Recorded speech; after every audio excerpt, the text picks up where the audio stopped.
Recording in progress. Recording stopped.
Recording in progress.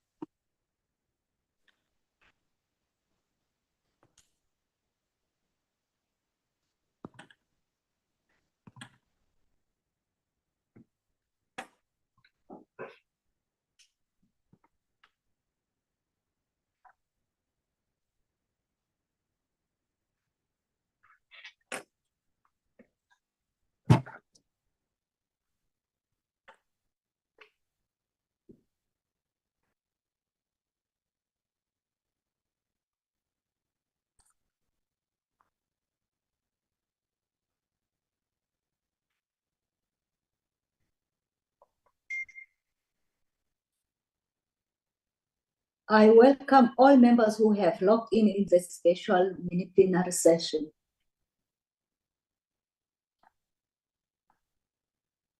There will now be an opportunity for silent prayer or meditation.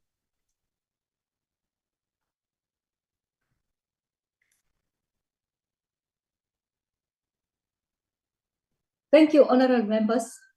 Before we proceed, I would like to remind you that the visual mini-plenary is deemed to be in the presence of Parliament and it constitutes a meeting of the National Assembly for debating purposes only. In addition, honorable members, the rules of the virtual sittings, the rules of the National Assembly, including the rules of debate, applies. Members enjoy the same powers and privileges that apply in the sitting of the National Assembly. Members should equally note that anything said in the visual platform is deemed to have been said in the House and may be ruled upon. All members who had logged in shall be considered to be present and are requested to mute their microphones and only unmute when recognized to speak. This is because the mics are very sensitive and will pick up noise which might disturb the attention of other members. When recognized to speak, please unmute your microphone and where connectivity permits, connect to your video. Honorable members, you may make use of the icon on the bar at the bottom of your screen, which has an option that allows a member to put his or her hand up to raise points of order when necessary. The Secretariat will assist in alerting the chairperson to members requesting to speak. When using the visual system, members are urged to refrain or desist from unnecessary points of orders or interjections. Lastly, honorable members, I wish to remind you that we are meeting in a mini-plenary session and therefore any decision will be taken in a full plenary session of the Assembly. The first item on the order paper is subject for discussion in the name of Honorable Z M Mandela on strengthening the agriculture and poultry sectors as a catalyst for economic development in South Africa and Africa. I now recognize Honorable Z M D Mandela. Over to you, sir. Thank you, Honorable Chairperson, honorable members, respected members of the media, ladies and gentlemen. Molweni, Dumelang, I greet you with greetings of peace, justice, and dignity for all. At the heart of today's debate lies a commitment that the founding father of our democracy, President Nelson Rolihlahla Mandela, made in his inauguration speech on the 10th of May, 1994, when he said, I quote, "Let there be justice for all, let there be peace for all, let there be work, bread, water, and salt for all," close quote. As we consider today's topic and debate on strengthening the poultry industry sector as a catalyst for the development for South African and African economies towards creating food security in the country and reducing the cost of living, let us be reminded of the importance and the relevance of the industrial poultry sector. Firstly, honorable members, it provides income to farmers and contributes the overall income of the country. This is possible by leveraging the full poultry value chain. The industrial poultry sector has developed immensely from a chicken and egg business in the beginning of the 21st century to a highly sophisticated business with high value sectors led by world-class research in areas such as genetics and micronutrients, and playing a significant role in breeding, production, and processing by applying the most innovative technologies and information systems that modern agriculture has developed. Secondly, it helps diversify the national economy. Poultry production also addresses the issue of malnutrition, as poultry meat and products are highly nutritious. Many thriving agribusinesses started as purveyors of live chickens in rural, peri-urban, and urban townships, where it has become prime choice as the preferred cheap protein source. From the basic beginnings, the industrial poultry sector has developed a diverse range of products offerings that leverages every segment of the poultry value chain. Honorable members, the poultry sector is possibly the fastest growing and most flexible of all livestock sectors, driven primarily by very strong demand. It has expanded, consolidated, and globalized over the past 15 years in countries of all income levels. Livestock is fundamental to the livelihoods of about 1 billion of the world's poorest population. Uh, Rural poultry, in particular, is essential for livelihood of many resource poor.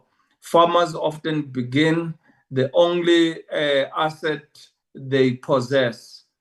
To fully understand the value of the industrial poultry sector and the role it can play as a catalyst for the economies of South Africa and the African continent, it is important to consider that it makes up about 80% of poultry stocks in low-income food deficit countries and significantly contributes to improving human nutrition, providing food, for example, eggs and meat, with high quality nutrients and micronutrients, to also generating a small income and savings, especially for women in rural areas, thus enhancing the capacity to cope with shock and reducing economic vulnerability.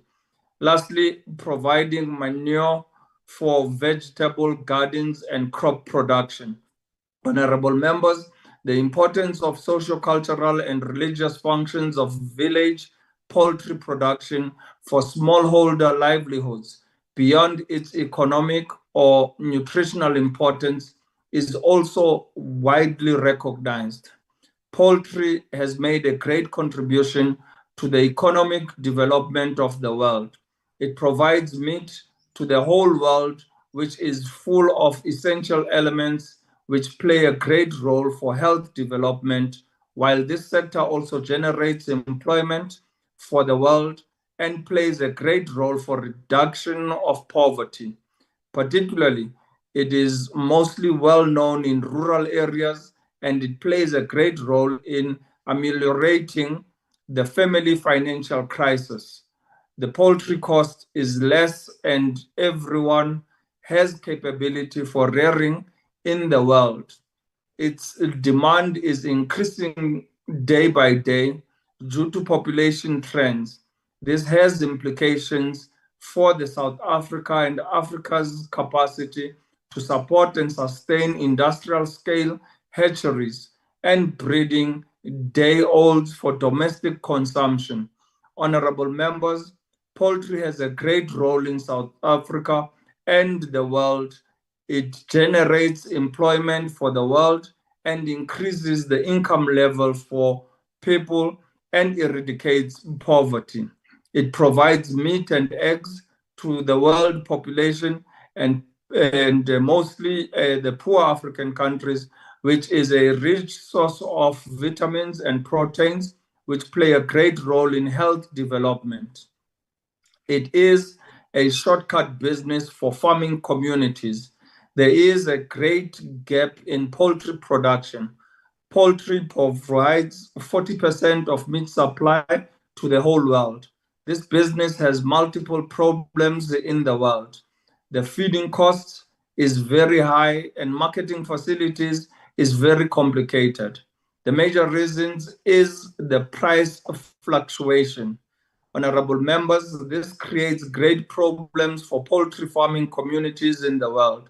However, we have to create innovative solutions so that this important and vital supply of protein to the masses of people globally on the African continent and the domestic South African market can achieve a measure of success and sustainability. The success of any business or economic opportunity lies in identifying the factors that promote sustainability and mitigating against business risk factors. This is no different in the industrial poultry sector. It can only fulfill its role as a provider of cheap nutrients and a superb economic catalyst if it grapples with both success factors and addressing the issue of risk mitigation. In a modern economy, success in the poultry sector is dependent on effectively managing all aspects of the industrial poultry supply chain, including planning, sourcing, production, distribution, and returns. As with any business, any business success is heavily dependent upon controlling and reducing costs and avoiding supply shortages. Honorable members, generally speaking, there are 7 areas that determine success in the industrial poultry sector: viz. Breeder management, which involves tracking parent and grandparent performance with precision, improved birds, health, and yields; broiler management, layer management, CBF management, hatchery management, feed mill management, processing plant, and retail management. Like any business, honorable members, the industrial poultry sector is not free of risk. None is as devastating to the poultry sector as disease management. Different diseases affect the poultry production of the world, which affects the income level of the poultry farming communities of the world. The words avian influenza comes to mind, or highly pathogenic avian influenza. The primary factor of increasing HP risk in Southern Africa is poultry movements of infected domestic poultry together with poor biosecurity. Since 2004, we have had close to 20 HPAI outbreaks, initially primarily affecting the ostrich sector, but since 2017 has a broader effect even in non-poultry. Honorable members, avian influenza has impacted commercial poultry productions globally. With this new reality in mind, the International Alliance for Biological Standardization met in Paris in October 2022 to open the way for more widespread use of HPAI vaccines. Currently, this includes H5 and H7 strains. FAO, World Organizations for Animal Health, and Network of Expertise on Animal Influenza are reviewing the latest science and evidence of the disease to improve prevention and control and the role of vaccination. The vaccination strategy encompasses the following: emergency vaccination in the face of an epidemic, preventative vaccination, that being a prophylactic, which is carried out if a high risk of virus incursion is identified, and early detection or rapid response measures may not be sufficient. Routine vaccination performed in endemic areas. Given the underdevelopment of infrastructure on the African continent, transportation is a significant challenge to the continent, unlocking its full economic potential. It is estimated, honorable members, that nearly 2/3 of all roads on the African continent are in South Africa. Hence, transportation is also a significant factor which affects the poultry production. There are also many financial challenges to poultry farming that we have to overcome as a country and as a continent. The demand for poultry is increasing day by day due to population growth.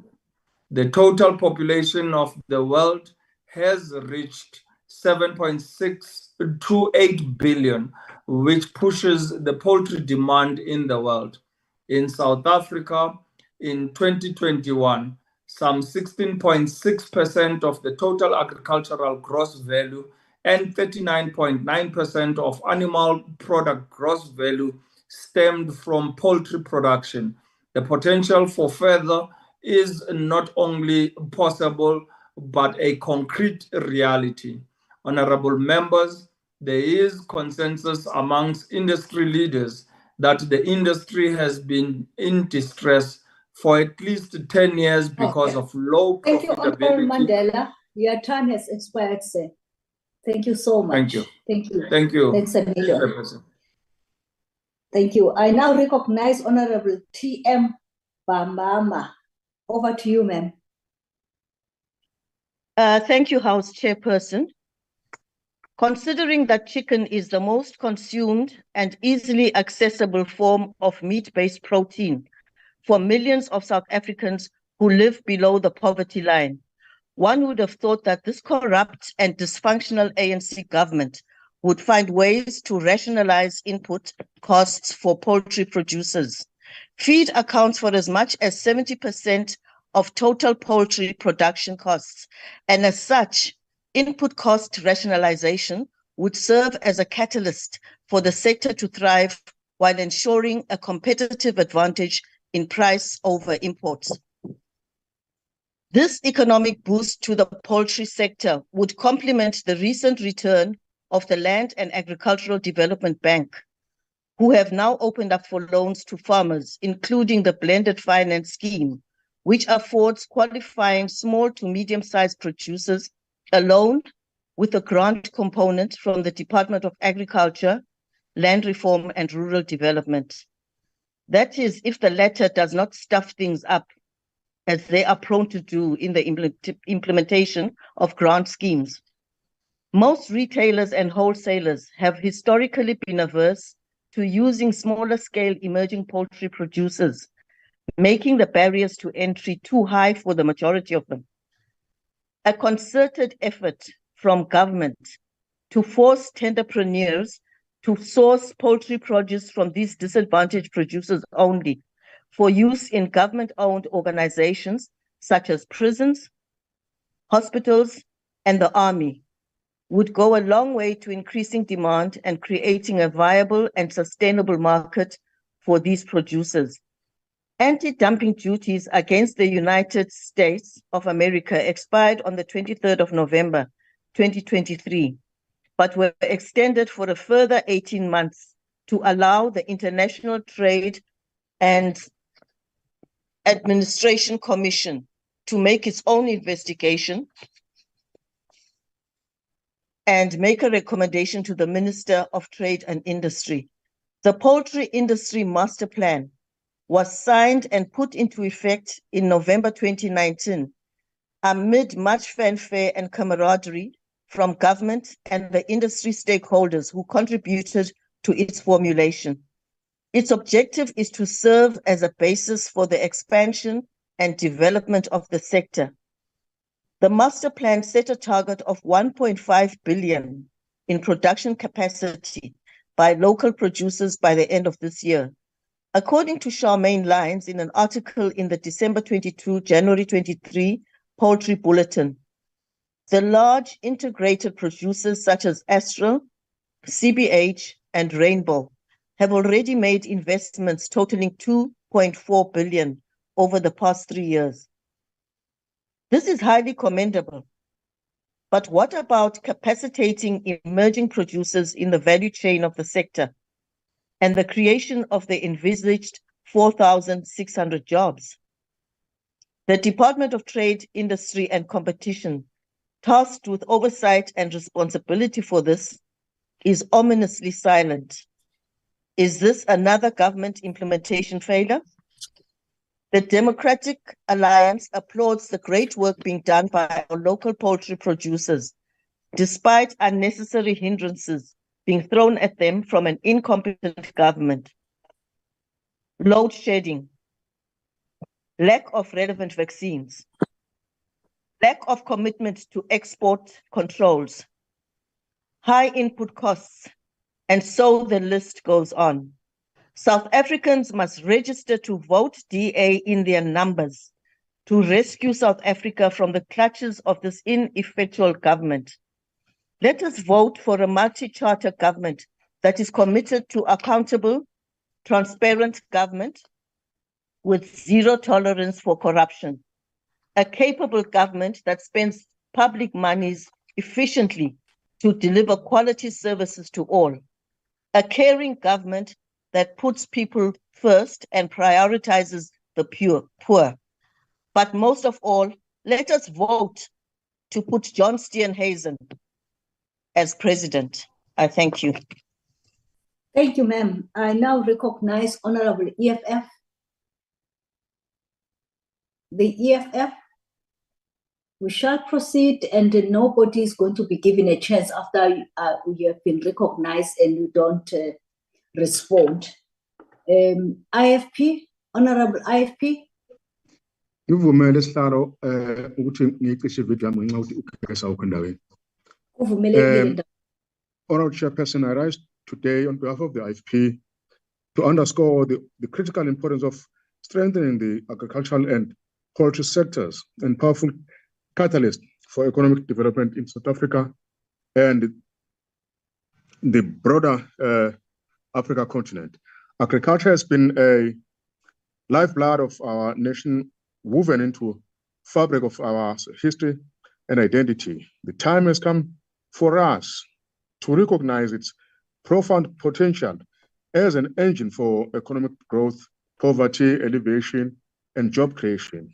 As we deliberate on the urgent need to strengthen this sector, we must acknowledge the unique challenges they faced and the transformative impact they can have on our nation's development trajectory. The agricultural sector, with its vast spectrum of crops and livestock, represents an untapped reservoir of economic opportunity. By embracing sustainable farming practices, leveraging modern technologies, and providing targeted support to our farmers, we can enhance productivity and usher in a new era of prosperity. Smallholder farmers in particular deserve our focused attention, as empowering them can foster inclusive growth and resilience within our agricultural landscape. Turning our gaze to the poultry sector, we find a cornerstone of food security and economic dynamism. However, this sector grapples with multifaceted challenges, including disease outbreaks, global market pressures, and the need for heightening biosecurity. It is imperative that we rally behind our poultry farmers, ensuring that they are equipped to compete globally while safeguarding the interest of local producers. By fostering a conducive environment, we can position the poultry sector as a driver of economic development and a source of nutritious protein for our communities. Moreover, the IFP emphasizes the need to view agriculture not merely as a subsistence activity, but as a business opportunity that can propel economic diversification, encouraging agribusiness ventures, promoting value addition, and investing in processing and storage infrastructure are pivotal steps towards unlocking the full potential of these sectors. Additionally, recognizing the role of agriculture in job creation and fostering youth participation will contribute to building a vibrant and sustainable future for our nation. In conclusion, the IFP calls for a united commitment to strengthen the agriculture and poultry sectors. By doing so, we lay the foundation for a resilient and inclusive economy that uplifts communities, empowers farmers, and secures a prosperous future for South Africa and Africa as a whole. Let us embark on this journey of transformation, cognizant of the profound impact these sectors can have on the well-being of our nation. I thank you. Thank you, Honorable Zita. I now recognize Honorable T. Brett. Over to you, sir. Thank you, House Chairperson. Ma'am. Die landbousektor in Suid-Afrika is baie belangrik, nie net vir die voor die hand liggende doel van voedselsekerheid nie, maar ook as 'n belangrike dryfveer in die ekonomie. Dit dra by tot die BBP as een van die grootste industrieë in die land, maar ook dra dit tot werkskepping by. Suid-Afrika is op die kontinent, maar spesifiek in Suider-Afrika, of die grootste of naas grootste rolspeler wanneer dit by landbou en landboubedrywighede kom. Die statistiek lyk as volg. The leading country for agriculture-related financing deals in Southern Africa was South Africa, with 54% of the deals. South Africa has the largest agricultural land on the African continent, and as of 2020, the country's agricultural land amounted to over 96 million hectares. Land used for agriculture and animal production in South Africa covered around 79% of the country's total land in 2020. And looking specifically to poultry, the chicken production in South Africa was significantly larger than all other produced livestock in the country. In 2020, the volume of produced chicken amounted to nearly 968 million heads. Moreover, the turkey production volume in the country amounted to 703,000 heads in the same year. In South Africa, the leading type of meat exported from South Africa was chicken. In 2021, the country exported almost 6.45 million heads. Tog versaak die departement ons boere wanneer hulle hul die nodigste het. Buiten siekte en die departement se onvermoë om hierdie siektes onder beheer te bring, is daar talle ander uitdagings wat deur die industrie ervaar word. Kwynende munisipale dienste, korrupsie in die staatsdiens, die induie storting van onder meer paaie, treinnetwerke, water, elektrisiteit en hawens dra by tot die verhoogde bedryfskoste, vermindering in investering en min tot geen uitbreiding in die industrie. Hierdie omstandighede maak dit moeilik vir gevestigde boere om volhoubaar aan te hou boer en maak dit bykans onmoontlik vir opkomende en nuwe boere om tot die mark toe te tree. Verder dra beleid onsekerheid en faktore soos eiendomsreg, onwettige besettings, grondgrype, plaasaanvalle en moorde en toegang tot markte ook by tot die kwellende situasie waarin landbou homself op die oomblik bevind. Daar is verskeie artikels en kundiges wat 'n mening het oor hoe om landbou in Suid-Afrika uit te brei. Daar is ook talle opinies oor wat die beste manier gaan wees om na die jongste uitbraak van voëlgriep wat tans ons industrie lam lê, weer die sektor op sy voete te kry.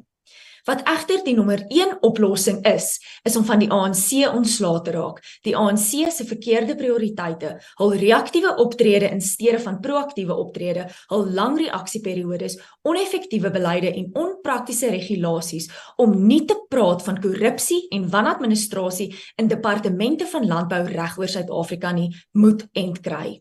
Die tyd het aangebreek dat 'n bevoegde regering wat omgee vir sy landbouers en hul wil sien floreer oorneem.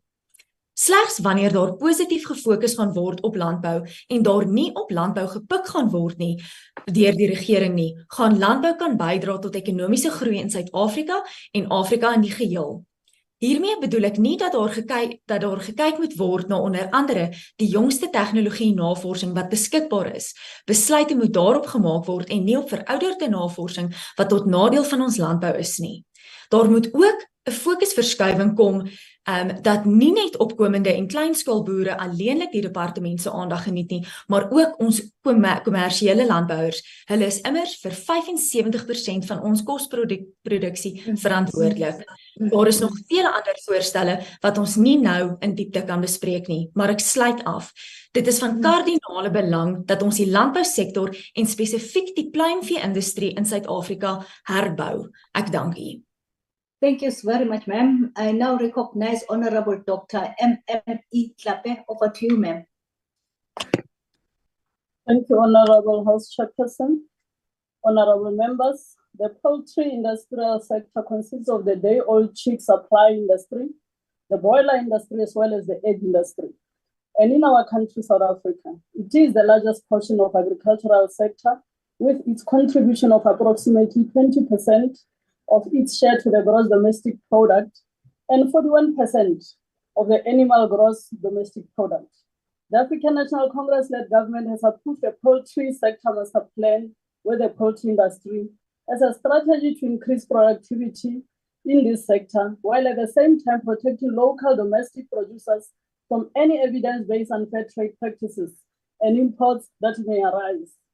As government and the Department of Agriculture and Reform and Rural Development implement increased import tariffs, there are still major challenges, honorable members, that we need to address when it comes to poultry sector in our country.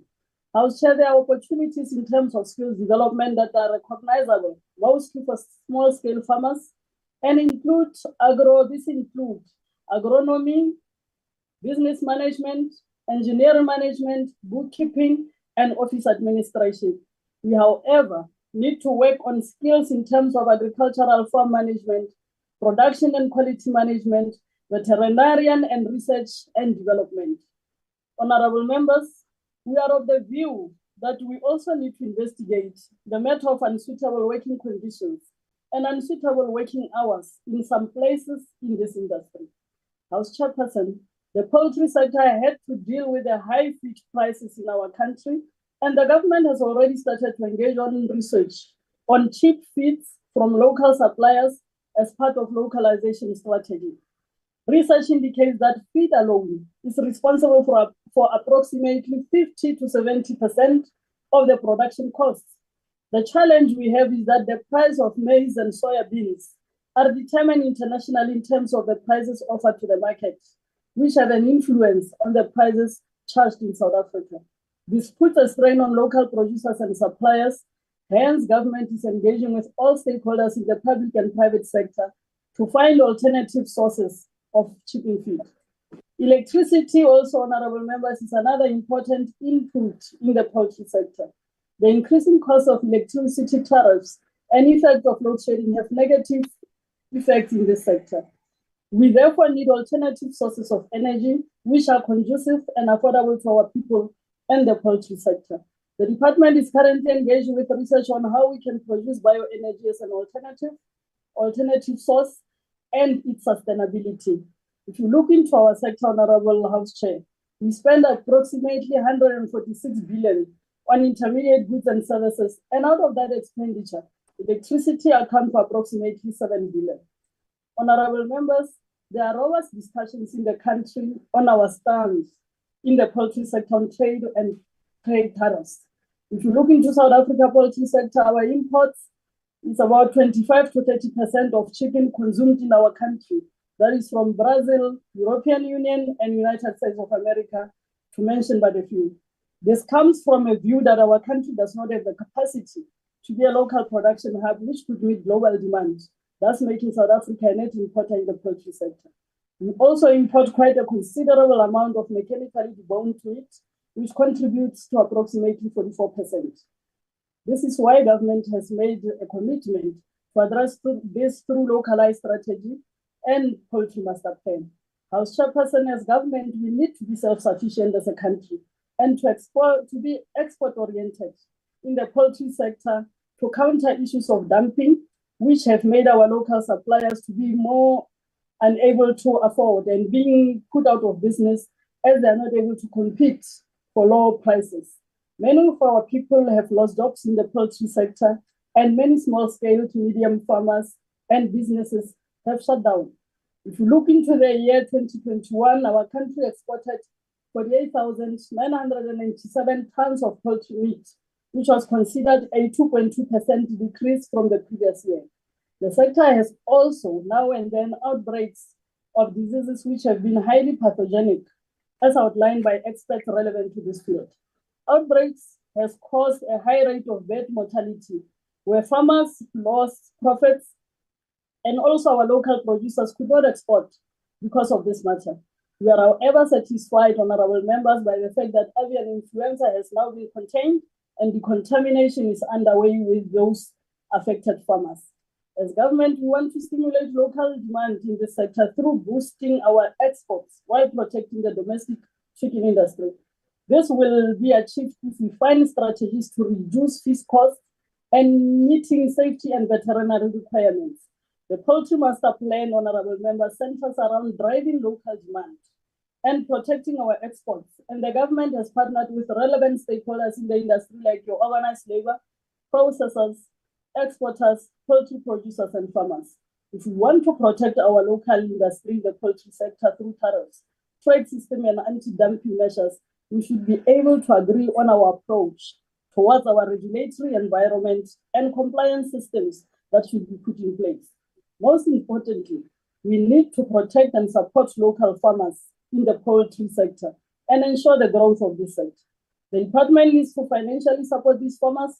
This is the easiest sector to get into farming, but economies of scale are required for profitability, as it is high volume and low margin business, and therefore support is crucial to maintain and grow this sector. I thank you, Chair.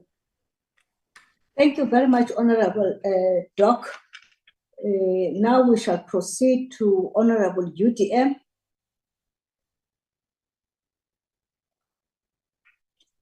Honorable ATM. Honorable Good. Honorable AIC. Honorable ANC. Honorable, I now recognize Honorable JC Duane. Over to you, Honorable Member. Good morning, Chairperson, Honorable Chairperson. Indeed, Honorable Mandela, the poultry sector is an important source of protein for consumers and for producers. The industry had begun to recover from the decline in the sector faced in the pre-2019 period. New investments have resulted in increases in the local poultry slaughter capacity per week. Additional jobs have been created in the poultry producer sector, the animal feed sector, and emerging contract growers have been supported. South Africa, however, still remains a large net importer of poultry, importing poultry worth 1.3 billion in Q2 of the 22-23 financial year. So poultry exports had been constrained by the outbreak of avian influenza as well as sanitary and phytosanitary related issues. Although progress had been made, more could be done to increase the entry of Black South Africans in the sector. Since the adopting of the Poultry Master Plan, 479 million rand has been spent to the Industrial Development Corporation and the Department of Agriculture, Land Reform and Rural Development through the Agri-Industrial Fund to build poultry infrastructure to support emerging farmers. 21 emerging contract growers have been supported as at September 2022 against a target of 50 farmers over 3 years. So the social partners have committed to new investment of 570 million rand by 2024. This is in addition to the total investments made to date of 1.8 billion, which has created 1,888 additional jobs, and 21 contract growers have been supported. Honorable members, a new fund has been established for agro-processing farms. The Department of Agriculture and the Industrial Development Corporation established a 1 billion rand agri-industrial fund to support emerging agricultural producers, including poultry farmers. As of September 2022, the fund supported 8 poultry projects valued at 479 million rand, creating 215 jobs. As a consequence of the master plan and the commitment of the private sector, Shoprite and Checkers had committed to procure 100% locally produced chicken and labeling their house brands with a proudly South African logo. OBC Retail has committed to buying locally produced chicken for their 50 stores across the country. Cheap meat packs are not being sold in all local are now being sold in all local retailers, and Proudly South Africa promotes the local poultry sector through platforms including SABC 1, 2 and 3, MultiChoice, ETV, Facebook, Instagram, Twitter, and YouTube. So is the ANC not working? Honorable members, we are certainly on the right track in implementing the reimagined industrial strategy. Many young people are today making use of opportunities to go into farming because of the interventions made by the ANC-led government. In line with our efforts of supporting the sector and protecting local farmers, the Department of Trade, Industry and Competition in 2020 implemented an increase in tariffs for the sector. A balancing act is essential and critical to ensure competitiveness and reduce prices for consumers. Honorable members, we must contextualize why the imposition of tariffs is important. Firstly, the global poultry export market is highly distorted. Many markets export chicken to South Africa at much lower prices than they do to the rest of the world. To illustrate the point, Brazil's export prices to South Africa are 60% lower than the average export prices to the rest of the world. Poland, 39%. Spain, 36%. The US and UK, 15% and 12% respectively. So this disadvantages local farmers unfairly, making it very difficult to compete in the market, thereby impacting on their sustainability. The imposition of tariffs allows for fair competition and also enables localization to cushion consumers from price inflation in the rest of the world.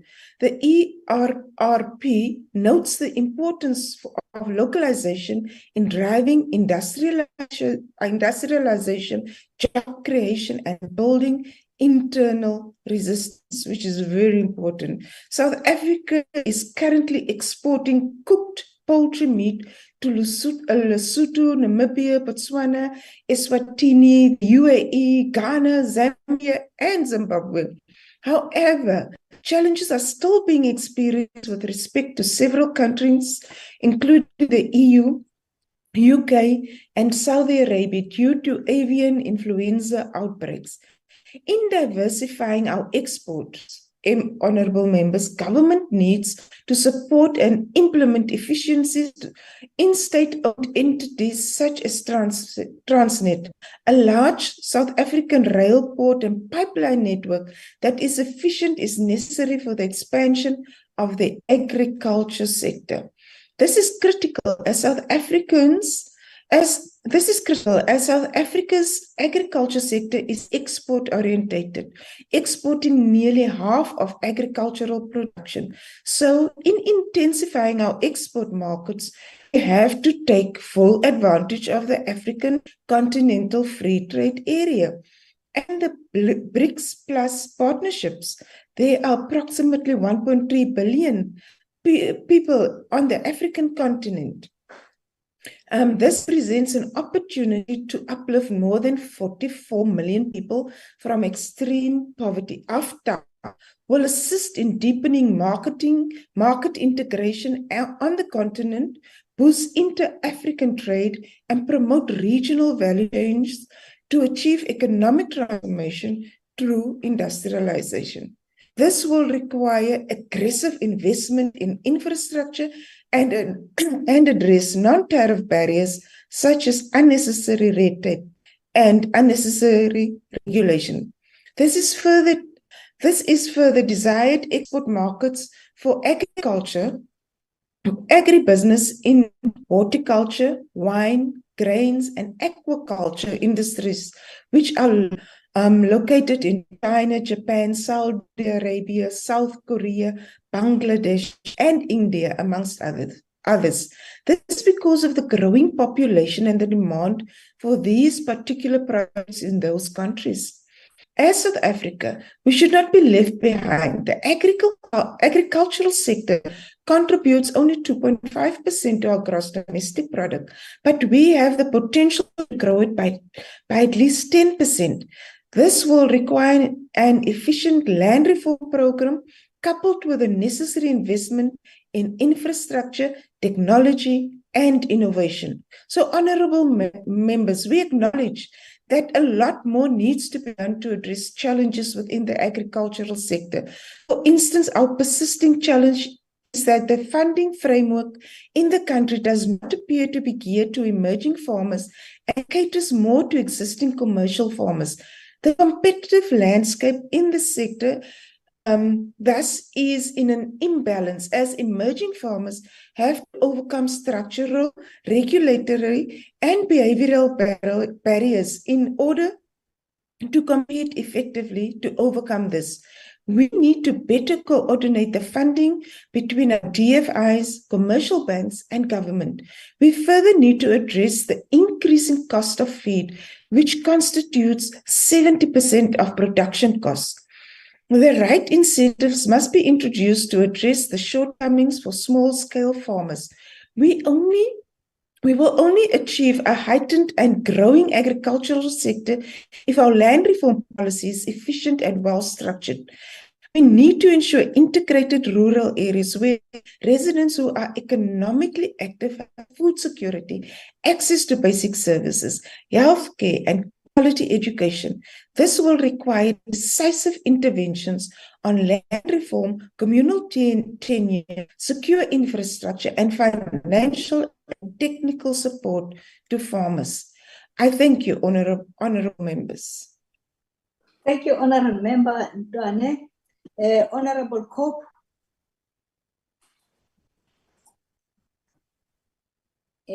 Honorable PAC.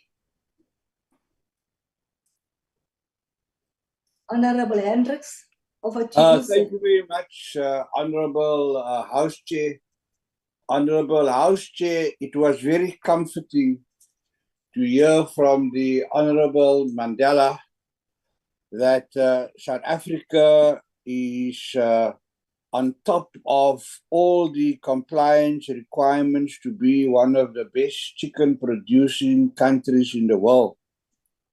We've heard about the high standards that this industry requires, and that South Africa is able to meet that and to continue to be a world player as far as the production and the rearing of chickens is concerned. We also heard from the honorable member of the African National Congress that just spoke now that there is something wrong with the funding in that only big business benefits and it doesn't filter down, for example, to the villages. So talking about the villages, Al-Jamaa operates in 50 villages, and in many of these villages, my parliamentary constituency office assists with, for example, 500 little chickens that these villages they nurture and they grow up into chickens that can be sold. We also have many of them that have progressed and have 5,000 and even 10,000 chickens. But like we heard, the cost of feeding is a problem.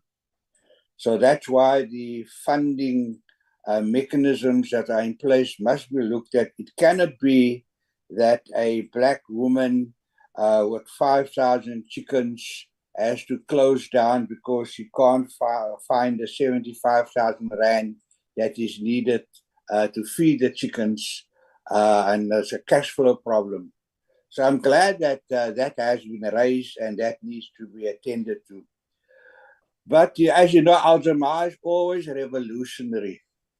And we feel that the chicken industry must be revolutionized. President Ramaphosa announced in one of the State of the Nation address that there must be localization. So the chicken industry, we need to move towards localization.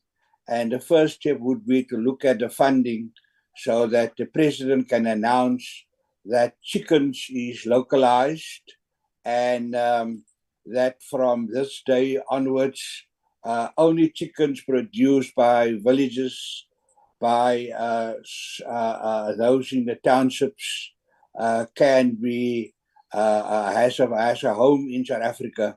So all the big chicken producers, they must step down or work very close with them. So Alzheimer is calling for a localization of the chicken industry so that we are ready for the intercontinental trade.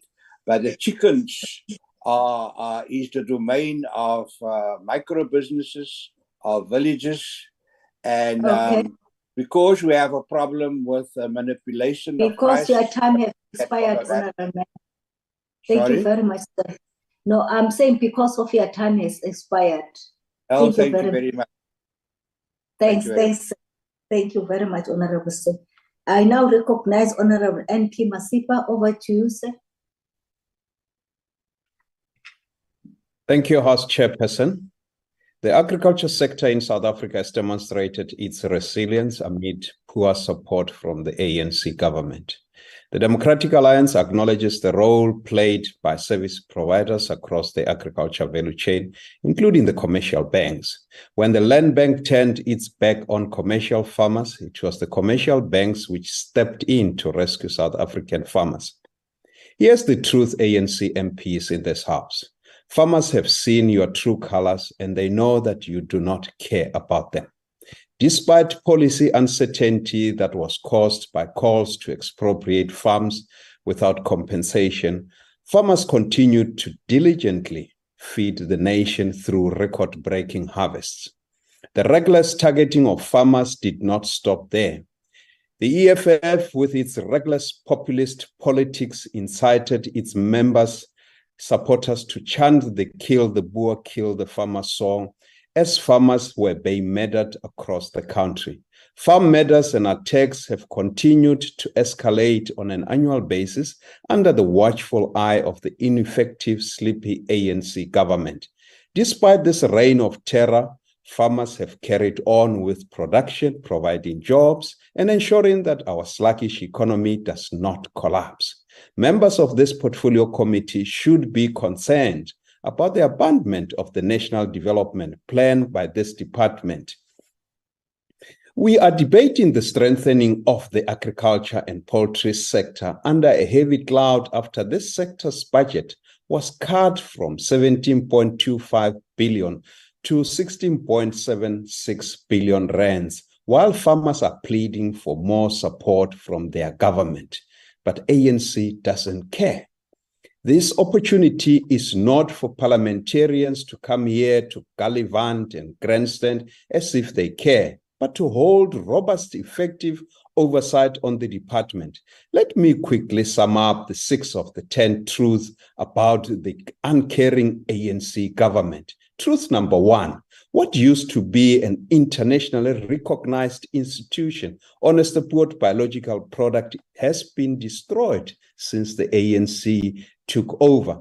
The Democratic Alliance has submitted a petition with over 12,000 signatures from South Africans who pleaded with the minister to allow the private sector to take over certain vaccine production functions from the OBP. And ANC, again, doesn't care. Truth number 2, animal diseases is a concern due to uncontrolled animal movements across provinces, which have led to record outbreaks of animal diseases. Currently, 65% of layer breeders are unable to operate due to avian influenza, while the government is slow in processing vaccine registration and finalize control protocol measures. Truth number 3, House Chairperson, poor road conditions, ANC, ESCOM blackout challenges, and deteriorating municipal and ports infrastructures have increased the cost of doing business for farmers. Truth number 4, Chair, the shortages of veterinary doctors in the country is destroying commercial and the most vulnerable communal farming. Most farmers battle worse animal diseases in this country. Hence, we cannot even export to the EU market. Truth number 5, Land Bank, the only rural bank in the country, was run down by haters of not only white people, but black farmers who depended on the bank for their success in farming. The last truth, Chair, farmers who incurred losses during the July riots and floods in KZN, to date, they have not received a cent. Chair, I repeat, farmers who experienced July riots and floods in KZN, to date, they have not received a cent from the ANC government because they do not care. We are on the way to removing ANC in government in KZN. House Chairperson, in the Western Cape, agriculture is treated as a priority because the DA-led government knows the positive economic impact it has on the economy. When roads were washed away by floods, the DA government commenced roads repairs and completed them within a month, leaving happy farming communities.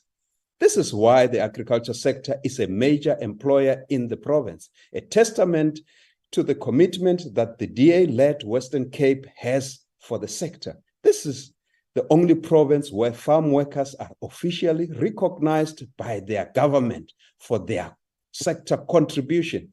The Western Cape government, unlike the other 9 corrupt ANC governments, treats farmers as important partners. The Democratic Alliance shall govern in 2024. I repeat, the Democratic Alliance shall govern in 2024 under the leadership of John Steenhuisen. When we take over, we shall ensure that agriculture receives the necessary support and not the indifferent approaches that they are currently receiving from the ANC government. Farmers shall be well represented at the EU, FAO, WTO, and poultry and other livestock farmers can rest assured that when the DA gets into government, we will take their issues seriously, address vaccination protocols, and shall control the movement of livestock to curb animal diseases transfer. I thank you, Chair. Thank you, Honourable Member. I now recognize Honourable Mandela to close the debate, and kindly be advised that you've got three extra minutes on allocated time. Over to you, Thank sir. you, Chairperson. You know, it is within everyone's right to dream, but some dreams ought to be practical. I would say to Honorable Mbabama and Honorable Masipa, before you set your dreams on governing the Republic of South Africa, you should ensure that you look at your own house firstly. On the 11th of November, over 200,000 people in Cape Town came out in the streets to declare for the entire Republic of South Africa to hear that they will not vote for DA. They will not support a party that supports the bombing of hospitals, the bombing of schools, the bombing of mosques and churches, the killing of Christians and Muslims in Gaza and all over occupied Palestine. You have been told clearly as the DA that come 2024, the people of the Western Cape will not vote for the DA. And therefore, before you can tell us about the Honorable John Steenhuisen becoming the president of the Republic of the school. Bantwana bahle ndiyawunicenga into yoba nimthumele esikolweni ake ayoqeqeshwa esikolweni phambi koba nijonge into yoba akhokhele uMzantsi Afrika. In this regard, the people of South Africa, we will not accept to be led astray in this manner. Ours is to ensure that whilst you speak about the killing of white farmers, you clearly do not prioritize the workers and the plight of workers on farms. We were on oversight with yourself, Honorable Mpabama and Honorable Masipa, and you were told by workers on farms they are plight. I want you to remember the name of Uba Nkosi that was shot and killed.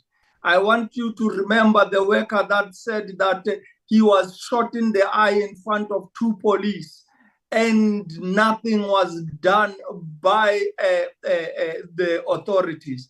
In this regard, white farmers are a law unto themselves in the Republic of South Africa.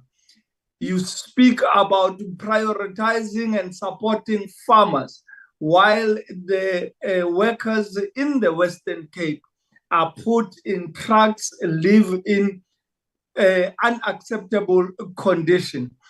And you have seen on our oversight how many of them in Swellendam and all over the Western Cape are carried and packed on trucks that are open without any dignity.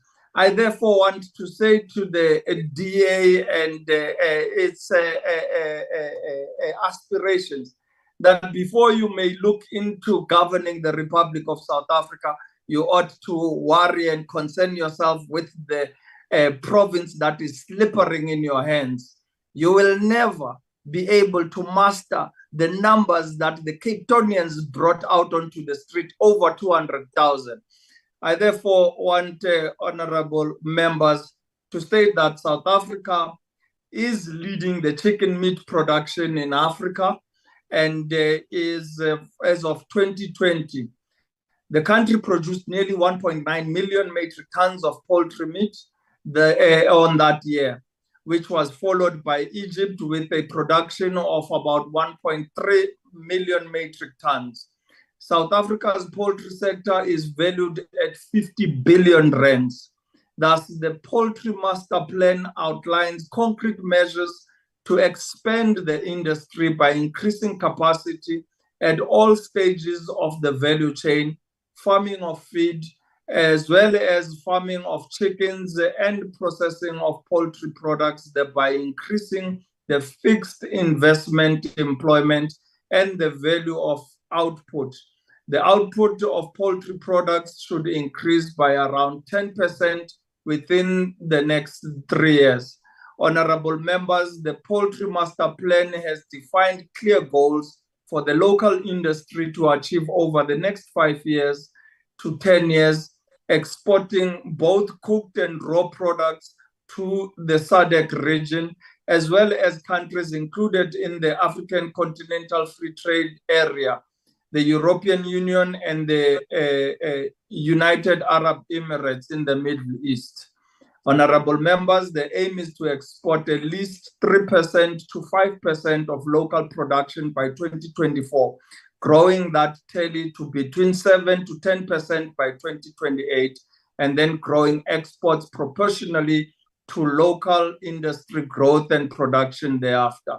We must, honorable members, continue to increase the level of Black participation and particularly ownership across the value chain, and increase employment and worker-shared ownership in this sector. This is absolutely critical if we are to leverage the industry as a catalyst for economic growth, food security, and sustainable development. Chairperson, I want to thank you for this opportunity afforded, and to the DA, you may continue dreaming. Thank you, Honorable Ndabezitha, and that concludes, honorable members, the debate.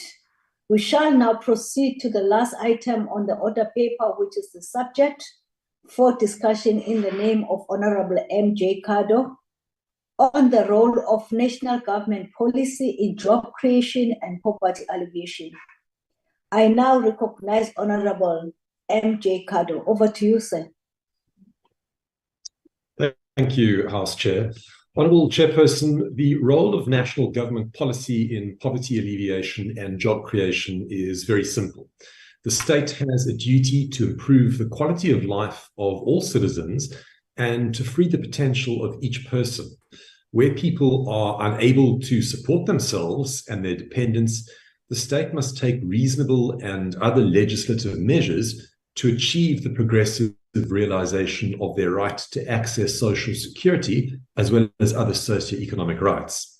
In the main, government policy should be geared towards creating and expanding opportunities. It's the government's responsibility to provide an enabling environment for job-creating economic growth.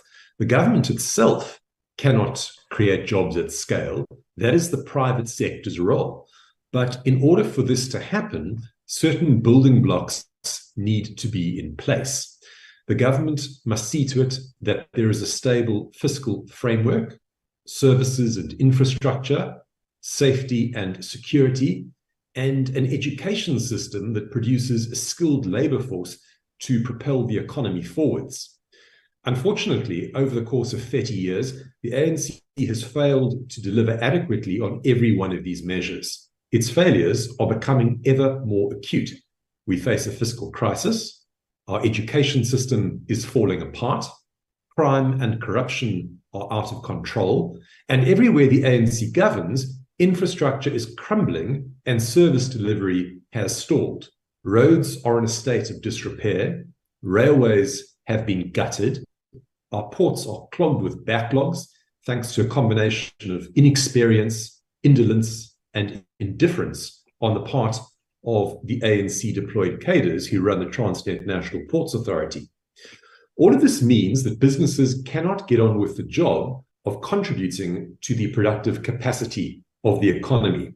When there are no lights, no passable roads, no police officers enforcing the law, and no hard and fast guarantees about the sanctity of property rights, to name but a few prerequisites for opportunity and prosperity, there are likely to be no or few jobs. No wonder South Africa has over 11 million unemployed people and one of the highest unemployment rates in the world, approaching 45% if you include those who have given up looking for work.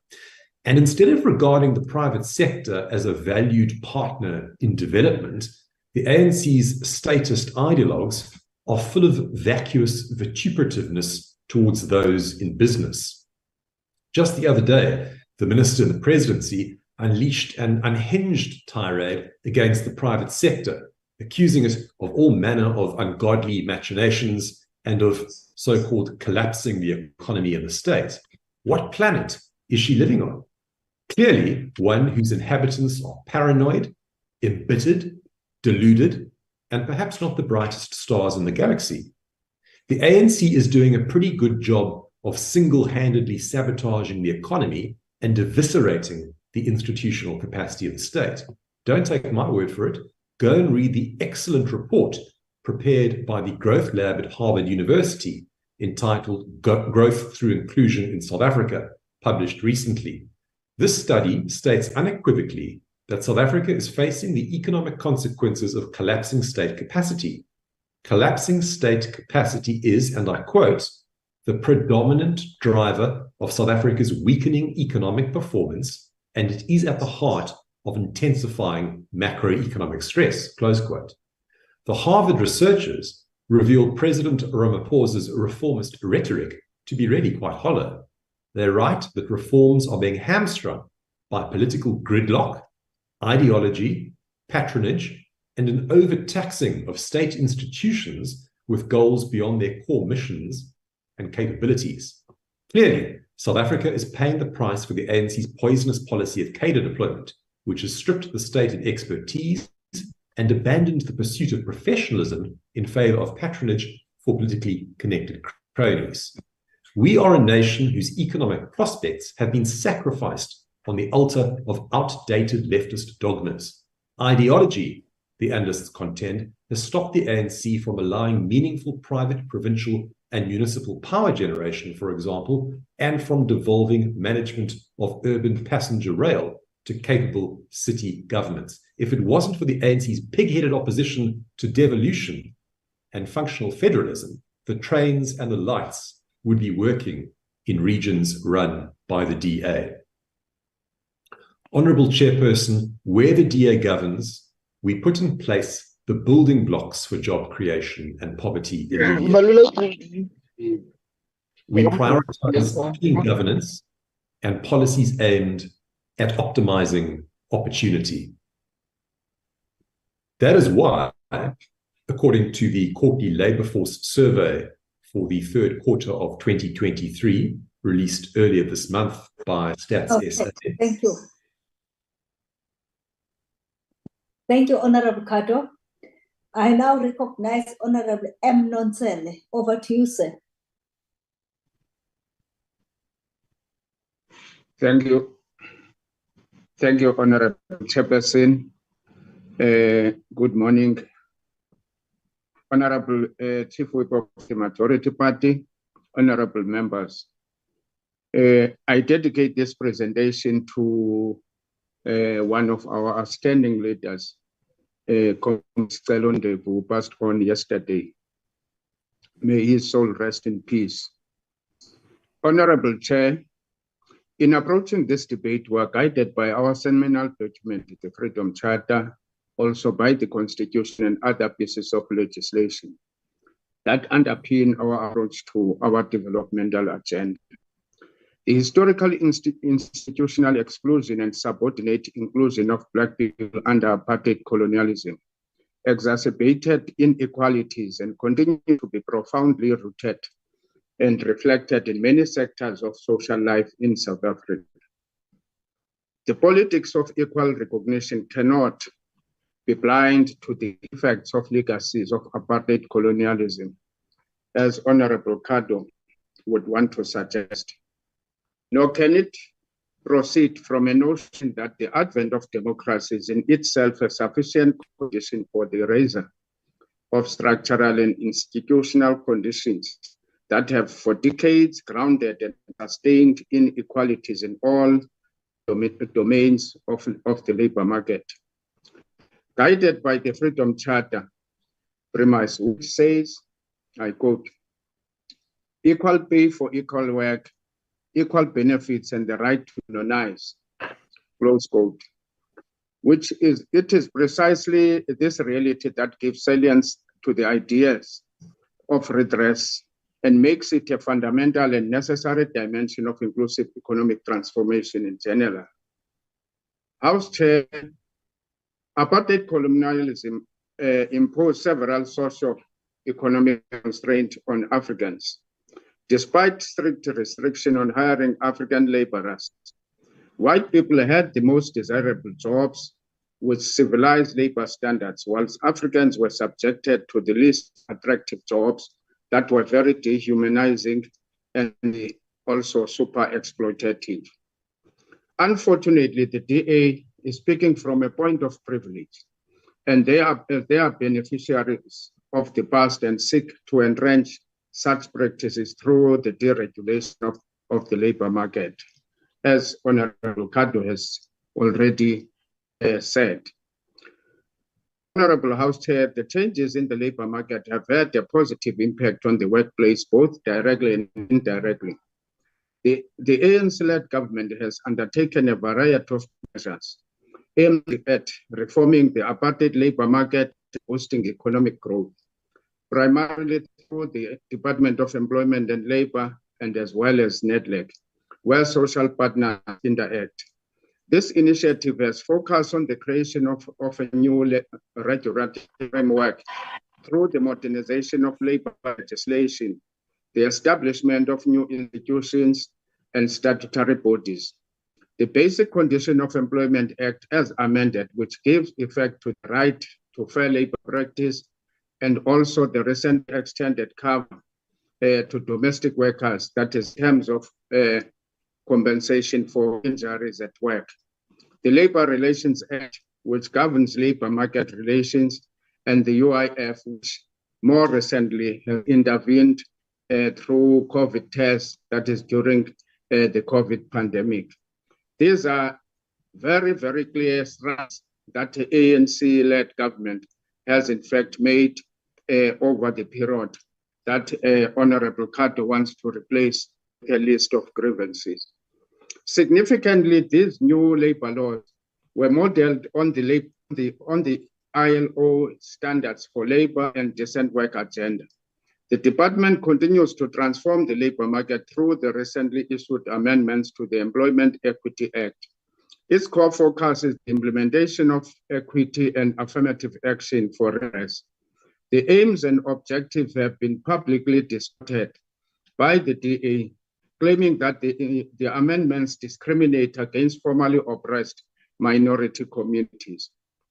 Despite the profoundly rooted inequalities that this government inherited, we have implemented several public employment programs and related incentives, which primarily target youth, including the following: that Community Works Program, Expanded Public Work Program, the National Rural Youth Service Corps, youth cooperatives and youth entrepreneurs, that is run through the NYA, the Skills Training Learnership funded through Sector Education and Training Authority, the Jobs Fund, Employment Tax Incentive, and Youth Employment Service. All these are aimed at addressing the legacy of the past imbalances. The Expanded Public Works Program reported that of the 4.3 million job opportunities created, 2 million targeted the youth. And this is because the youth is the most affected group.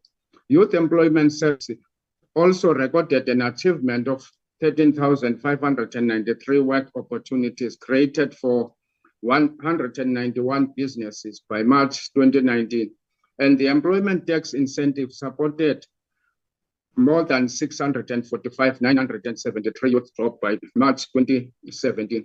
Between 2015 and 2016, there was an increase in youth-owned businesses from 595,000 to 641,000. Most recently, as Honorable Cardo must note, that South Africa's unemployment rate fell further in the third quarter of 2023, falling to 31.9% from 32.6%.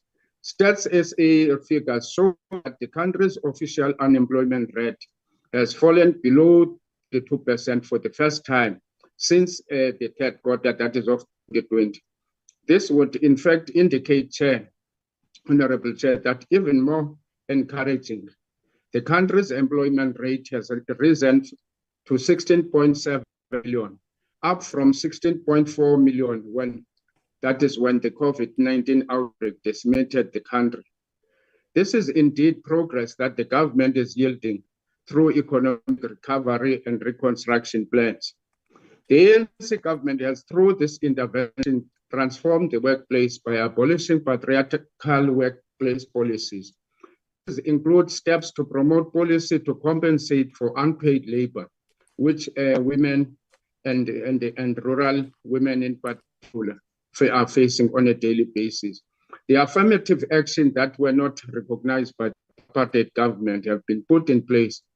Again, Honorable Cardo and his party, the DA, is not ashamed to be criticizing affirmative action, which liberated not only the Black South Africans, but also the majority of white women who were previously considered as the second-class citizens. This government, led by the ANC, brought about freedom for all, including the former oppressed white women. Despite the progress achieved by this government in transforming the workplace, women in senior position and higher ranking position continue to be scarce, notably in the private sector, which they claim that they represent.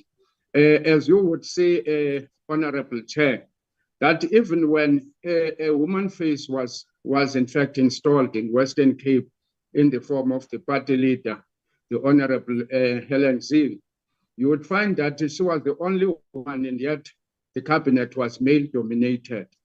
That, in fact, is an indication of what attitude DA has with regard to empowerment of women or gender equity. The amendments to the Employment Equity plays an essential role in rectifying the historical inequities, which in particular has helped women from DA.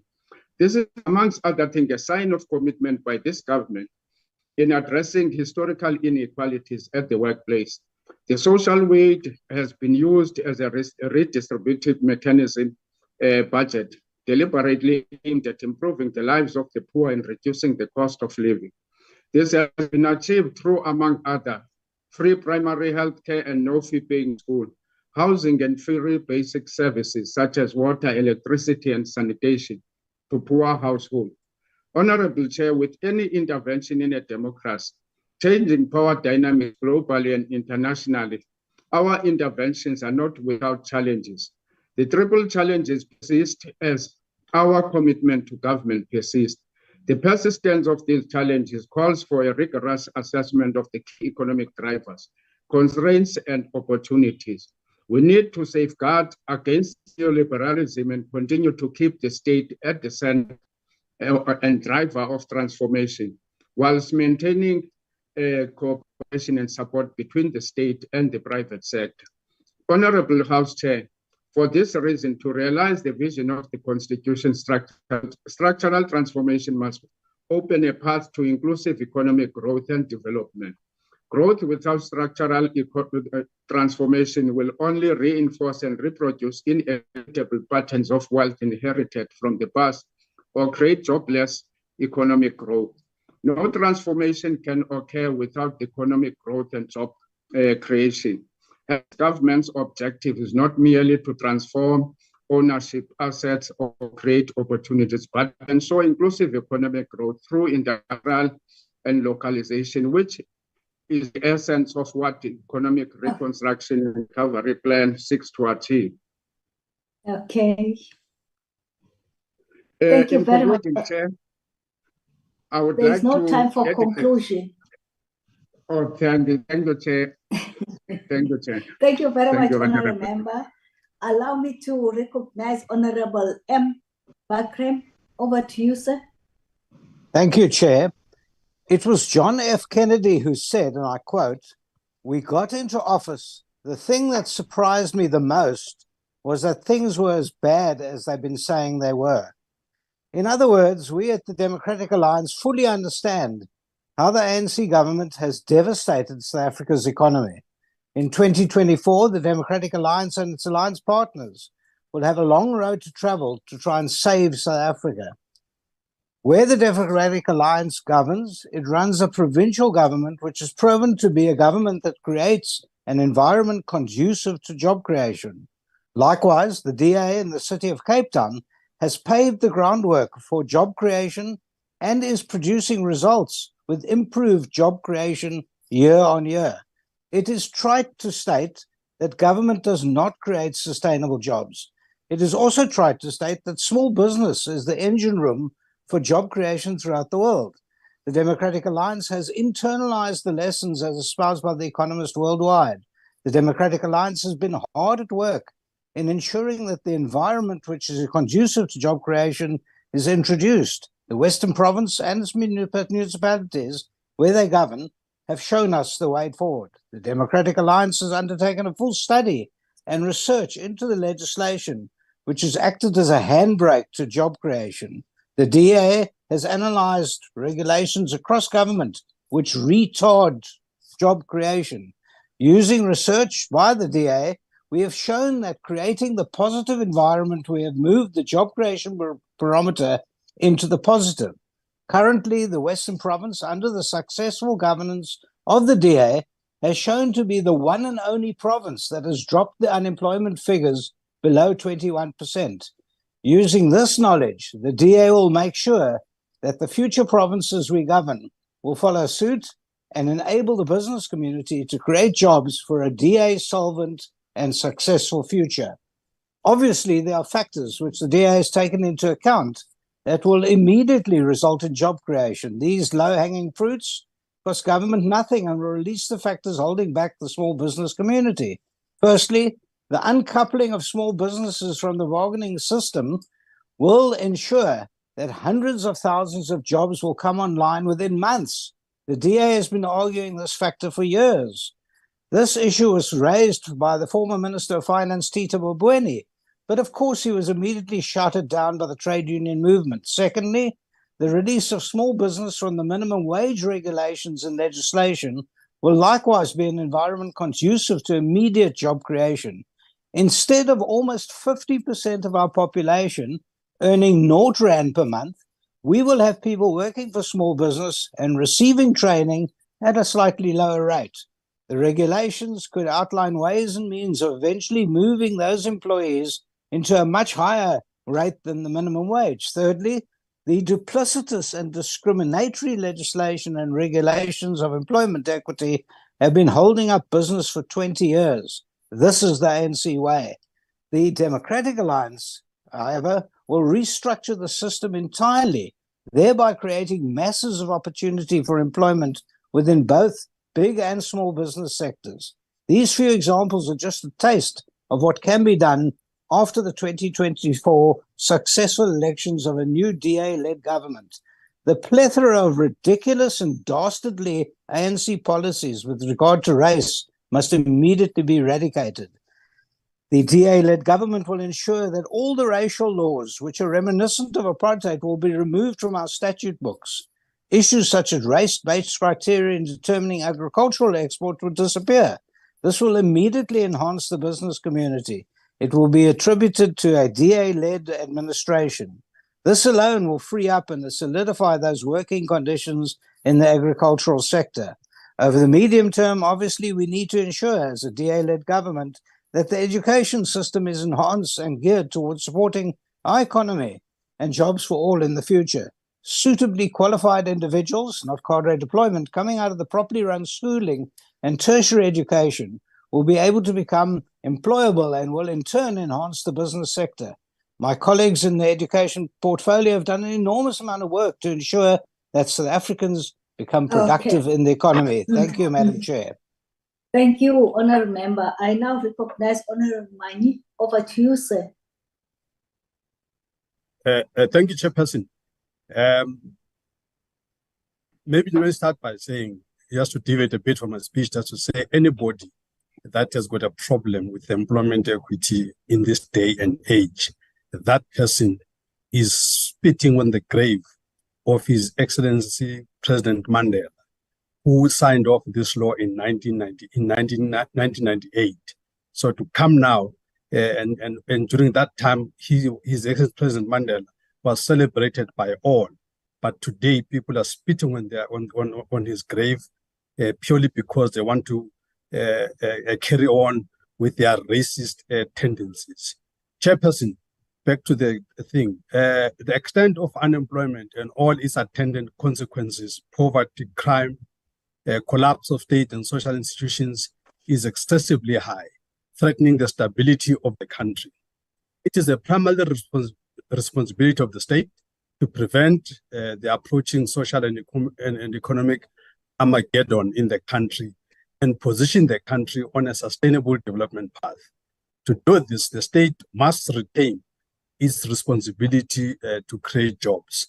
The Economic Freedom Fighter stands firm in its commitment to economic justice and equality and advocating for a transformative approach guided by our socialist policies.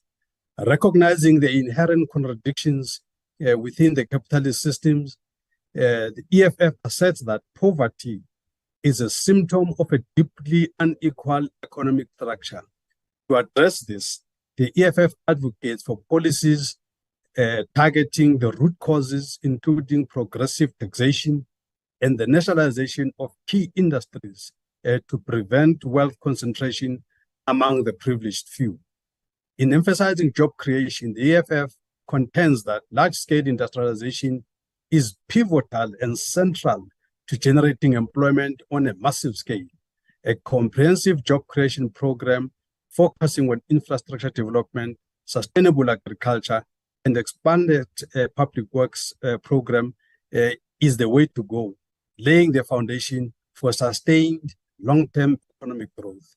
Importantly, the EFF underscores the need to strengthen the capacity of the state, not to denude the state through all manner of outsourcing, recognizing its long-term benefits in implementing and implementing and sustaining policies for economic justice and equality.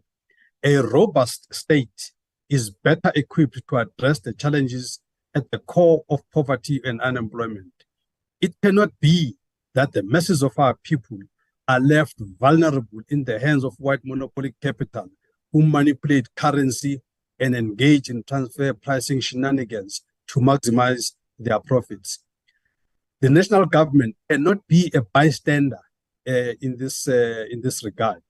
The EFF advocates for worker cooperatives and democratization of the workplace, fostering inclusivity and equitable sharing of benefits of labor. Empowering workers is seen as essential for creating a just and egalitarian society. Therefore, the state must continue to play its proactive role in ensuring universal access to education and healthcare with increased public investment in these sectors. A revamped education system focusing on technical skills is the way to go to align with the dynamic needs of the job market. In a departure from the conventional and misguided notion of creating an enabling environment for big business to thrive, the AFF challenges this notion vociferously. In South Africa, we have a live example of Mr. Ramaphosa, who is a darling of big business. His alignment with big business to the detriment of his own party's resolutions on radical economic transformation created unprecedented unemployment, whilst companies recorded super profits. The EFF calls for a radical shift in economic policies away from capitalistic instinct that inherently lack an orientation towards sharing. In conclusion, Chair, the EFF asserts that the national government's role in poverty alleviation and job creation must be guided by socialist principles. China is doing very well. Progressive economic policies, wealth redistribution, worker empowerment, and a commitment to large-scale industrialization alongside a strengthened state capacity are essential components of the EFF's vision for society, prioritizing the well-being of all its citizens. The EFF also emphasizes the importance of supporting small to medium enterprises as significant job creators, urging the institutionalization of support mechanisms, including capitalization, to nurture their growth and to contribute meaningfully, so that they can contribute meaningfully to the economic landscape. Lastly, when the EFF takes power in 2024, it will implement this comprehensive and holistic strategy. The EFF aims to challenge conventional capitalistic norms and pave the way towards true economic freedom and substantive equality. The DA's model that is being practiced in Cape Town has not paid any dividends. In fact, it has entrenched racist tendencies. If you go to areas like Khayelitsha, Gugulethu, anywhere, you will see that nothing has changed in the lives of the people there. But if you go to the suburbs like Constantia Kloof and all these places where mainly the Caucasians live, life is better there. So DA must not come here to entrench inequality and racism. Thank you, Chair. Thank you very much, Honorable Member. I now recognize Honorable IFP. Thank you very much, Honorable House Chair. The United Nations recognizes underemployment and unemployment as the primary culprits behind the pervasive issue of poverty. The International Labour Organization further emphasizes that the most vulnerable to the harsh impact of poverty are the youth, women, and marginalized groups. Both entities concur that the onus falls squarely on the shoulders of governments worldwide to establish and enable the environment and implement policy interventions in collaborations with all stakeholders to alleviate poverty. For numerous years, the Inkatha Freedom Party has been passionate advocate for sustainable and long-term job creation, a vital step towards restoring dignity to all South Africans. Central to achieving this vision is the imperative role of government policies, meticulously crafted not only to secure income for the impoverished, but also to economically empower them. This dual approach must navigate the delicate balance of ensuring both the quality and quantity of employment while simultaneously addressing equity, security, and dignity. However, we cannot ignore the harsh reality that corruption, theft, and state capture have severely impeded our progress, exacerbating the challenges faced by South Africans in attaining dignity and financial scrutiny. Regrettably, the pursuit of job creation and poverty alleviation by this or previous parliaments has been compromised by the insidious behavior of the ruling party, particularly in fostering a business and friendly environment. Evidence is clear. In the Minister of Finance's recent medium-term budget speech, there was an acknowledgement of the necessity for South Africans to tighten their belts. The government committed to debt repayment, limiting opportunities for development spending crucial for economic stimulus and job creation. Unfortunately, instances of economic stimulation that could generate employment have been overlooked. One glaring example is the ruling party's neglect of pressing matters like the deterioration of rail infrastructure, which has led to substantial 5% GDP loss. This serves as a stark demonstration of the government's failure to establish an environment conducive to job creation. In a landscape marked by corruption, initiatives like the local economic development policy became vulnerable to distortion. Instead of harnessing local economic opportunities and improving living conditions in impoverished communities, corrupt practices divert resources intended for development into the pockets of the unscrupulous few. The locally based approach, championed by the LED strategy and aimed at uniting various stakeholders, is undermined when those in power prioritize personal gain over community well-being. Local businesses find themselves at the mercy of governing party, coerced into complying with corrupt practices to secure jobs for party comrades or hustle for government tenders. This coercive atmosphere contributes to a decline in business-friendly environments. However, Honorable Chair, the opposite approach is conducive to business development and job creation in South Africa. Thank you very much. Thank you, Chair. Mapolova. Thank you so much, Mapolova. Honorable H. Denner, over to you, ma'am. House Chair, there's no doubt that South Africa is one of the most unequal countries in the world, with the majority of the population living in abject poverty. In contrast to that, being one of the largest economies in Africa, our country is rich in natural resources, opportunities, and human capital. So why is it that at 31.9%, we have one of the highest unemployment rates in the world, compared to a country like Taiwan, who have nearly no natural resources, who import nearly everything they need, and yet has an unemployment rate of less than 4%. Now, the Honourable Nonsele, however, is very proud of the fact that the unemployment rate declined with a mere 0.7%. It really does not take much to excite the ANC, it seems. En ek sal vir u sê waarom, voorsitter, want die ANC-regering weier om ter wille van die mense van hierdie land afstand te doen van hulle geuite politieke ideologie wat absurd, ondeurdag en ekonomies skadelike beleid en wetgewing tot gevolg het. The ANC members of this House are quick to hide behind the race card when anyone from the opposition benches mention Black economic empowerment. So let me explain it to you once and for all. A merit-based appointment system, which is what the FF Plus has been advocating for years, means that the best person for the job, regardless of race, should be appointed. That way, appointment processes will be fair and the best possible work will be delivered, which in turn will have a knock-on effect by contributing to the economy, which will lead to more people being employed, and it's as simple as that. Policies such as BEE is also too often used to defraud the state by enabling cadre deployment and nepotism.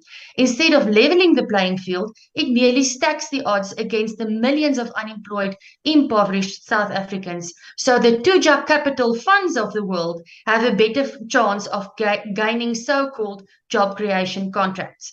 And though our Honourable Minister has tried his level best to explain away this disgrace of a scandal that happened under his management, it's clear that the government policy of the day enabled this mess.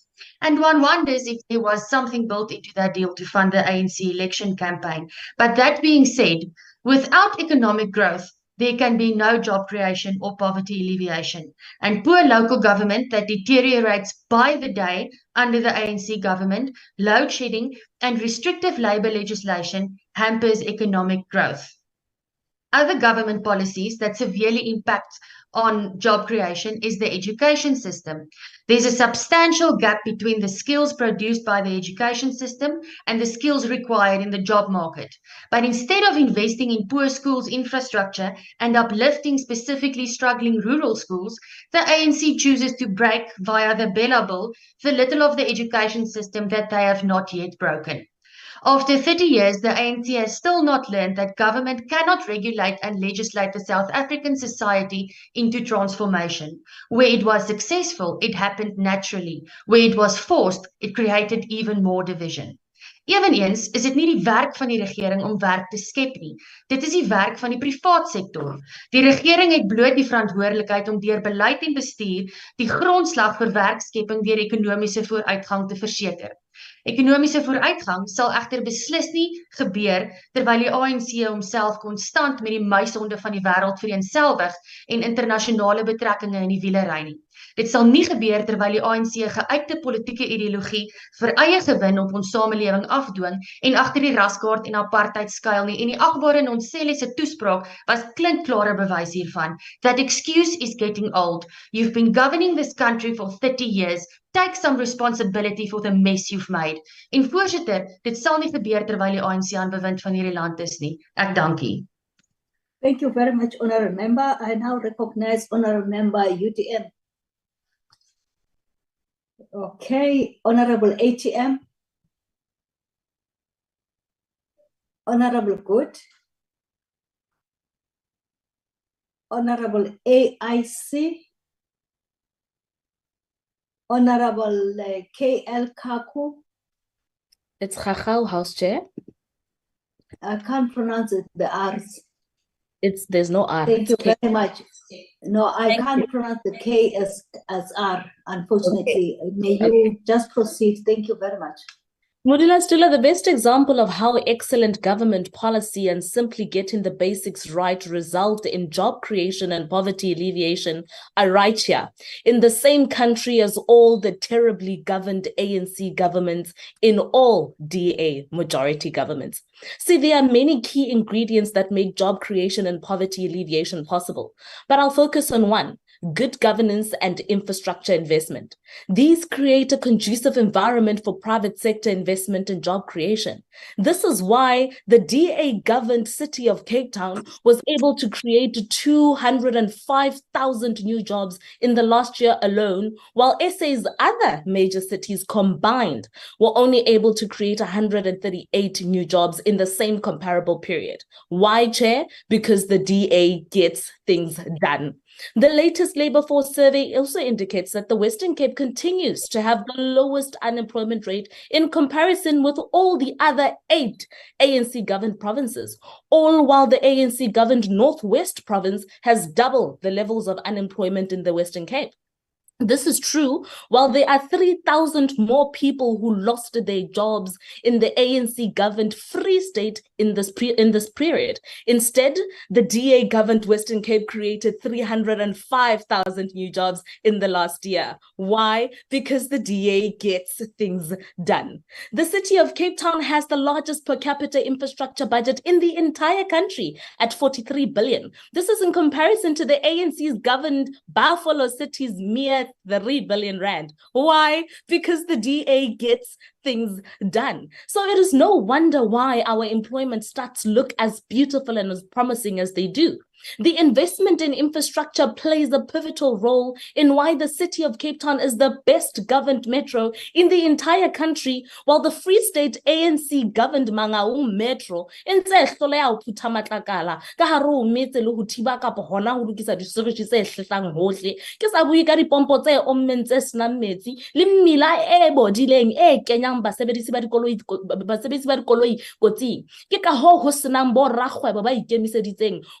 maqhama a mesebetsi ka hare ho masepala ona ha o letho la ANC la lo tshwarang le nang le katleho ka hare ho holo ke bobodu boshodu lo hloka tsotello setjhabeng. Sihlalo the DA governed Ungene municipality kusifundazwe saseKwaZulu-Natal uyabasebenzela abantu bakhona. Since the DA took over this municipality, it has increased the number of people in its indigent register. This means that just under 2 years of taking over from 27 years of lackluster ANC governance in Ungene, the number of people who are now able to receive free electricity and free water has increased from 133 to just under 3,000. Yebo Sihlalo, access to basic services is the most basic way of tackling poverty. Ngempela, the DA gets things done. See, the trick here is that there is no Santa Claus wand or Santa Claus or Harry Potter wand that got us here. All it takes is employing fit for purpose individuals who care, who aren't serial money plunderers, not ANC cadres who are effectively allergic to getting anything done other than forming corrupt syndicate networks that can only get one thing done, which is to chow state funds and drive us into deeper holes of poverty and unemployment. It is really as simple as that. This is why we were able to get it right.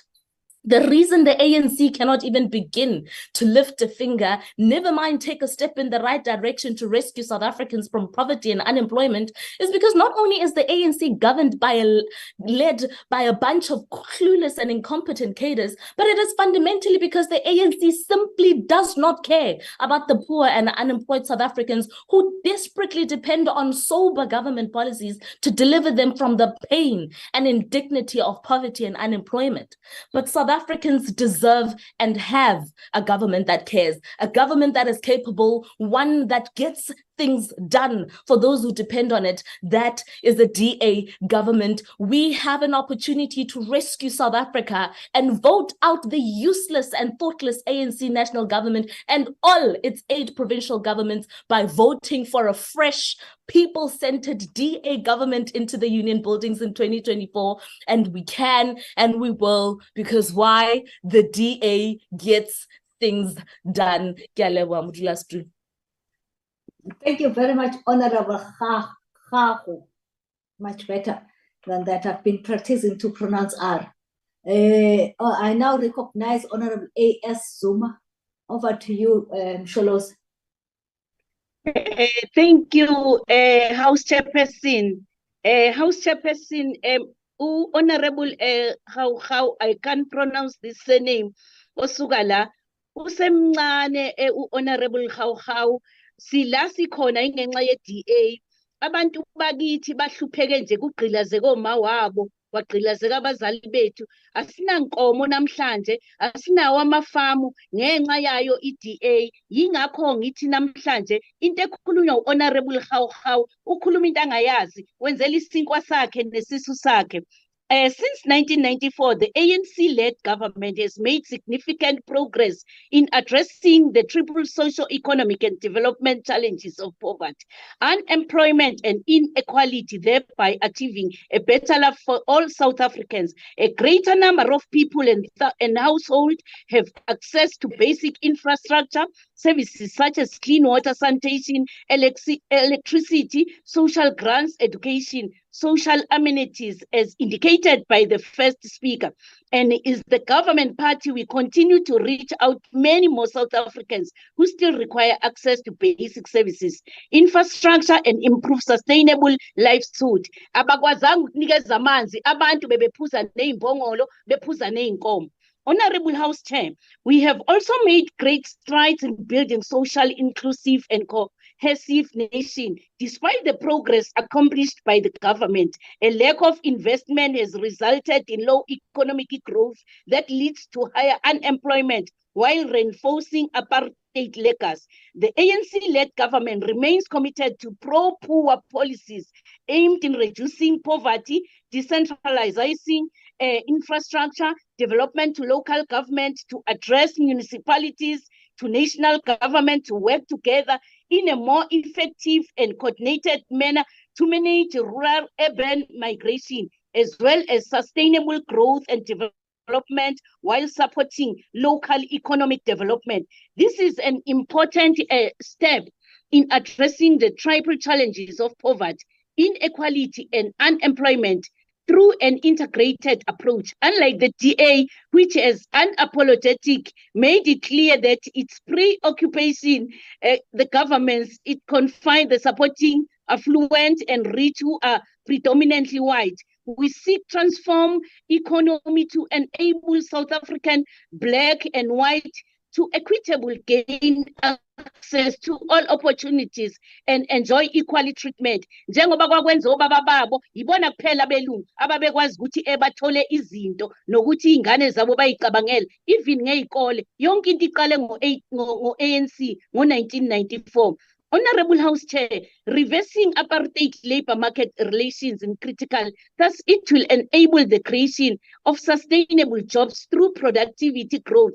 South Africa requires more rapid, inclusive growth, increasing export, improving skill development, lowering the cost of living for the poor, investing in a competitive infrastructure, reducing the regulatory burden on small businesses, facilitating private investment, and improving labor market performance are key priorities of this democratic government to reduce tensions and easy access to young and unskilled job seekers.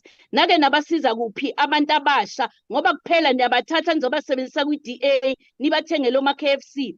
Honorable House Chair, given the country's history and the exploitation of black workers, deregulation of the labor market will only serve to perpetuate the legacy of apartheid, increasing employment from its current low level in critically responding to the gross domestic per capita growth and reducing South Africa's significant income inequality. COVID-19 contributed significantly to the problem. Unemployment by the causing massive cyclically underemployment. However, it is pleasing to learn that our economy has covered and it's just above to what it was before the pandemic. And it was indicated by the first speakers. Thus, legislation and the regulation are required to develop civilized working conditions and labor relations in order to redress previous imbalances and build a civilized working environment within the existing legislative framework governing the labor sector. House Chairperson, the implementation of township support programs aimed at supporting the local businesses has increased. However, the removal regulatory barriers, the reduction of entry barriers still needs to address to allow an easy access to the sector. The ANC-led government provides financial access for small and medium enterprises, SMEs, to allow local businesses and to avoid that this critical sector to be dominated by foreign nationals who occasionally sell low-quality goods. However, entities such as the Small Enterprises Development Agents, SEDA, are responsible for ensuring the realization of township economics and the progress has been. Honorable House Chair, the informal sector plays a critical role in the developing world as it contributes to poverty alleviation and serves as the buffer between employment and unemployment. Informal businesses generate employment when the formal sector is incapable of doing so. This sector mostly provides opportunities for marginalization and historically disadvantaged groups with inadequate skills and business literacy to support their household income. However, the DA here in Western Cape, nilalele, sees this as a criminal act. We have witnessed how they harass informal traders and push them out of the business instead of creating an enabling environment for them to trade. The government has made strides in bringing together all social partners, such as organized labor, business, civil society, to address social economic concerns in order to create a path for economic progress that will lead to reduction in inequality and poverty through a national minimum wage, which is aimed at improving the standard of living of workers, mitigating an effect of the rising cost of living that has impacted all of us. The DA, for obvious reasons, believes that workers do not deserve to earn decent wages in the midst of a rising cost of living. I hope yes. In conclusion, House Chair, an employment-focused approach bridges traditional separation, growth, and social policies, just as pro-growth policies will help us to achieve our goal of socio-economic transformation, and employment focus will promote accelerated inclusive growth. For this approach to be successful, public-private sector partnership is critical in revitalizing the economy through the economic reconstruction and recovering plan. As House Chairperson, Honorable Cardo, kuyomsiza ukuthi ngelinye ilanga ke baphume uma ngoba siya kuma-house kuma-oversight ke babone ukuthi abantu bakithi bahlupheke kanjani, bangakhulumi behlele eParliamente, aphume no-Honorable Hau akayobona ukuthi abantu esikhuluma ngabo abathi bagqilazwe yi-DA bangakanani ukuze bezokhuluma babuye beze la eParliamente bakhuluma into abayaziyo. I thank you, House Chairperson. Thank you, Honorable Member. I now recognize Honorable Cope, Honorable PAC, Honorable the Deputy Minister of Employment and Labor. Over to you, ma'am.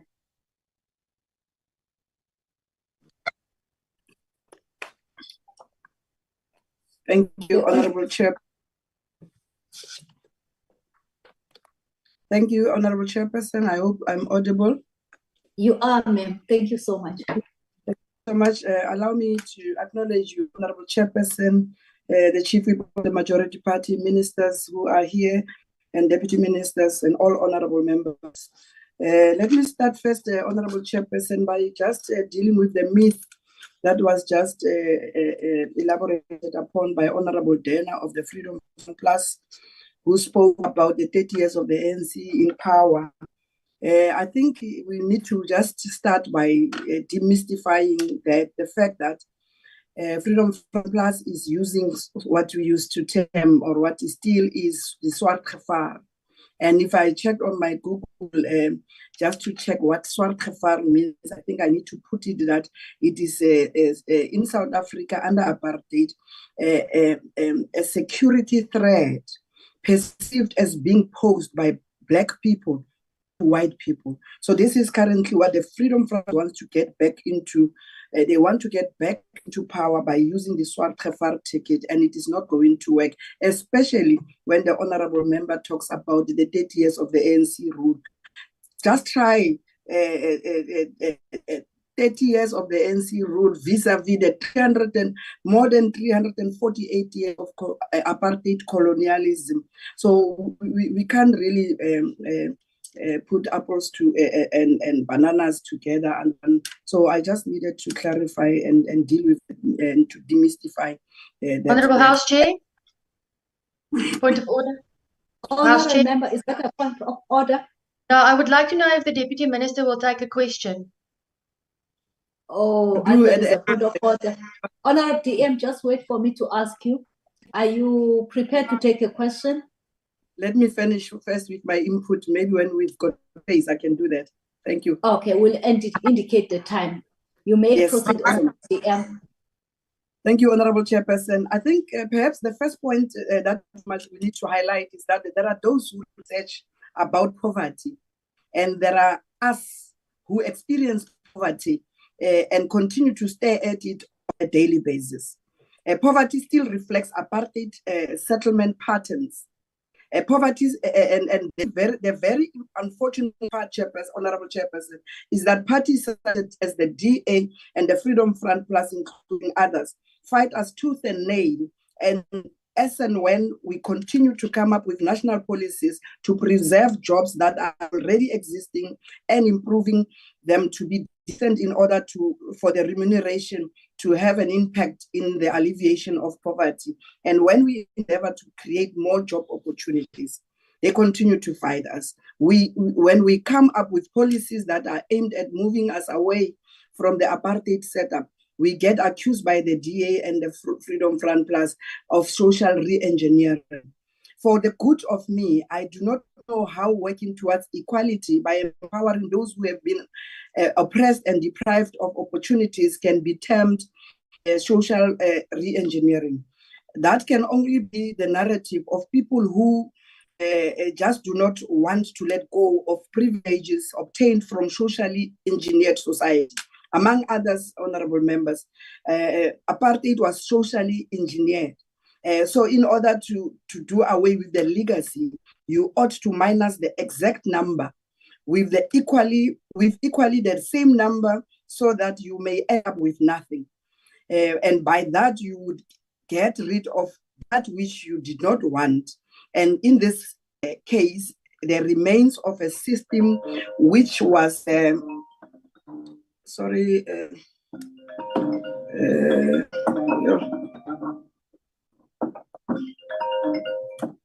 Chair. In this instance, Chairperson, we're talking about a system which was declared a crime against humanity by the United Nations. And the DA and the Freedom Front, I must state categorically clear that women in particular are vulnerable to poverty. One of the reasons is that they persistently face gender discrimination and generally have extensive caregiving responsibilities. The other category of section of our society that is also vulnerable are people with disabilities. They endure quite a lot of difficulties, high living costs, low incomes, social exclusion, ill treatment, and discrimination. So to the DA and the Freedom Fronters, when we come up with policies that are aimed at advancing transformation in the labor market, do not oppose those, as you are currently fighting the Employment Equity Amendment Act. So DA and Freedom Front, we do not have open opportunity society. We are busy constructing it. I do know, honorable members, that why the DA and the Freedom Front Plus would absurdly and ludicrously believe that that kind of a society was completed in 1994. And you must tell me who constructed it then. Anyway, Honorable Chairperson, among others, the labor market must be a space where there is peace and harmony in order for production to rise and economy to grow. Consequently, more people to be employed, and that is what Labor Relations Act is all about. And thus far, it is delivering its intended objectives. And the DA wants, I will continue to say that they want to take us back to the apartheid era through the Swart Gevaar by claiming that we need to do away with our Labor Relations Act. So if you also want unity, cohesiveness, agreements, collectiveness in the labor market, and that is what bargaining councils have been established for, and they are achieving quite a lot, honorable members. To those agreements that are reached in bargaining councils help the workers to alleviate poverty, and we are stronger together, isn't it? Unless otherwise, when it suits others, we are not stronger together. Honorable Chairperson, as government, we also establish public entities that ought to implement some of these policies. The Department of Employment and Labor has some which are attached to it. There are some whose mandate is to ensure conducive conditions in workplaces. Conducive conditions in workplaces bring about enthusiasm, energy, and passion to workers, And all of that contributes to productivity. High productivity rate multiply industries, and the more industries, the more people get employed. The more people get employed, the easier the fight against poverty. In other words, honorable members, the work that is done by entities of employment and labor are a means to an end. We have the CCMA, for an example, whose mandate is to advance economic development, social justice, labor peace, and the democratization of the workplace. For labor markets to be alive with possibilities, you definitely need peace, harmony, and equity. And when it comes to these, CCMA consistently rise to the occasion. Just in the previous financial year, honorable members, the proven capacity of CCMA mediators led to the conclusion of a 3-year collective agreement for Sibanye, Stillwater, and Transnet, respectively. Again, the proactive collective bargaining support process positively contributes to a 5-year collective agreement in the Sibanye Platinum operations, a 4-year collective agreement in the private security sector, a 3-year agreement in the tire manufacturing sector, and a 1-year agreement concluded at Centec. As for clean governance, Honorable Chairperson, which is encouraged by our government, the CCMA has achieved clean, and I mean clean, as in sworn audit outcomes for 2 successive financial years. In addition, honorable members, CCMA in that audit outcomes has no irregular and or fruitless expenditures. None, zero, zilch. And this is a good story to tell of good governance and performance that we can all emulate and continue to support. Honorable Chairperson, with the Productivity SA as one of our entities of the Department of Employment and Labor, we have been able to promote employment growth and productivity through the Competitiveness Improvement Services, CIS in short. Over the past 3 financial years, the CIS program provided support to SMEs in both the formal and informal economy. And focusing on unemployed youth, the department, in partnership with the presidency and the government technical advisory center, GTEC, continues to support the development of the pathway management network, bringing together multiple online networks of trainings and employment opportunities, and also providing support to unemployed youth through the establishment of an innovation fund and support to a national youth service. Honorable Chairperson, I shudder to think as to what would have happened to workers, to the job, to their jobs, to the employers, and to the entire country as a whole if we did not have an entity like the Unemployment Insurance Fund during the lockdown occasioned by COVID-19 pandemic. Let's just face it. We were very lucky to have Unemployment Insurance Fund during the devastation of coronavirus. There would have been famine. Currently, as we speak, UIF has paid just above 65 billion rands to over 4.9 million employees and 248,251 employers. This fund saves jobs, saves businesses, push back poverty. We are busy now, Honorable Chairperson, ensuring that both the UIF and Compensation Fund are restructured in order to move them to a higher height. Our diagnosis found out that some of the weaknesses that are there are of structural nature. And given this, that these are the key entities at the public disposal, they have to be solidly protected. In conclusion, Honorable Chairperson, allow me to appeal to the Democratic Alliance in particular that they must stop claiming easy victories. They must stop expropriating without compensation the good work of others. I know that bad habits are stubborn to let go, but they must just try to give credit where it is due. You know, honorable members, that when the NC was in power by the Western Cape, that the Western Cape government built 2 big hospitals, one in Mitchell's Plains and the other one in Khayelitsha. When the DA took over in 2009, they expropriated without compensation those 2 hospitals as its own achievements. Ever since then, they never stopped to claim achievements that do not belong to them. And currently, in the Western Cape, honorable members, they are abusing national government programs of the expanded public works programs and community works program. Very noble intentions of public employment creation, poverty alleviation, social security networks, changing communities and promotion of sustainable livelihoods are under serious threat in the Western Cape because the DA is using them to displace workers, and they are also using them for patronage. I want to go on, Honorable Chairperson. I want to go on and on about the Western Cape and the DA, but I have really no time left for me to continue. But just to say to the DA, Honorable Chair, that your time in the Western Cape is up come 2024. Your time is up. Let me stop there and say we continued. Thank you, Honorable Chairperson. Thank you, Honorable DM. I now recognize House Chairperson. If my calculations are correct, there's still 20 seconds, and the Deputy Minister indicated that she would take a question if there's time left. Just about to recognize Honorable Cardo, and she has left the podium. Technically, she has.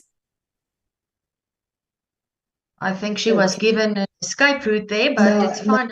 No, that's fine, because I said when she's got time that she will indicate, and she didn't indicate, ma'am. And I can't force upon her to sponsor that, and which is quite unfortunate for you. Thank you very much. Allow me now to recognize Honorable Dr. M J Cardo to close the debate. Over to you, sir. Thanks, Chairperson. I'll keep my camera off, seeing as we're going into stage 6 load shedding brought to you by the ANC. Now, Chairperson, we've heard lots of predictable humbug about white monopoly capital and pseudo-socialist drivel in this debate. Honourable Nonsele is really clutching at straws when he finds solace in minuscule improvements in the unemployment rate. When almost 45% of your people don't have a job, when 50% live in poverty, when your government has devastated the economy and presided over a country with one of the highest unemployment rates in the world, then there can be no cause for celebration. Honourable Zuma blames the legacy of apartheid. She blames COVID. Like her comrades, she blames everyone and everything except the corruption, incompetence, and ideological myopia of her own ruling party. Of course, apartheid left a terrible legacy.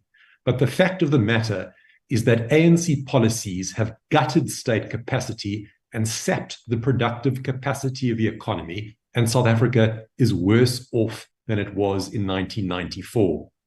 By contrast, where the DA governs, we have put in place the building blocks for job creation and poverty alleviation. We have prioritized clean governance and policies aimed at optimizing opportunity. That is why, according to the Corky Labour Force survey for Q3 of 2023, released earlier this month by Stats SA, the DA-run Western Cape has the lowest unemployment rate of all the provinces. At 20.2% on the strict definition, the Western Cape's unemployment rate is 11.7 percentage points lower than the national equivalent. On the expanded definition, the Western Cape's unemployment rate is half that of the ANC-run Northwest. Over the past year, the DA-run Western Cape contributed 305,000 jobs to the South African economy. That amounts to almost 1/3 of the nation's net employment gains.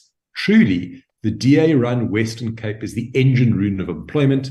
It's the country's factory floor, and God forbid, Honourable Malloy, that it ever returns to the grip of the ANC, which it will not, let me assure you, in 2024. Where the DA governs, we create an enabling environment that helps to grow the economy, slashes red tape, and allows businesses to create jobs. And when we get into the union buildings, we'll apply the same principles nationally. In national government, the DA would overhaul outdated labour regulations that stifle job creation. We would scrap the automatic extension of collective bargaining council agreements to small businesses, new businesses, and those employers who did not sign them in the first place. These enforced agreements make it almost impossible, Honourable Malloy, for small businesses to create new jobs. Chair, the DA would delete from our statute books overzealous acts of social engineering like the Employment Equity Amendment Act. Honourable Malloy, there is nothing progressive about a law which treats workers like pawns on a chessboard to be moved around by the Minister of Employment and Labour upon a racial whim. The so-called numerical targets provided for in the law are in effect quotas, and the Racial Quotas Act will deter investors, strangle growth, and destroy jobs. Chair, the DA would make it easier for firms to hire workers and tackle youth unemployment with the real youth wage subsidy. We would empower individual economic sectors to set their own minimum wages and offer tax exemptions to small businesses to help them absorb the cost of minimum wages. In next year's elections, voters have a golden opportunity to vote for a party whose policies would conduce to more jobs and less poverty. It's a chance to rescue South Africa from the ANC's incompetence, corruption, ideological myopia, policy sclerosis, and to fire up the engine of job creation nationwide. Thank you. Thank you, honourable members. Honourable members, that concludes the debate and the business of this virtual mini-plenary session. The mini-plenary will now rise.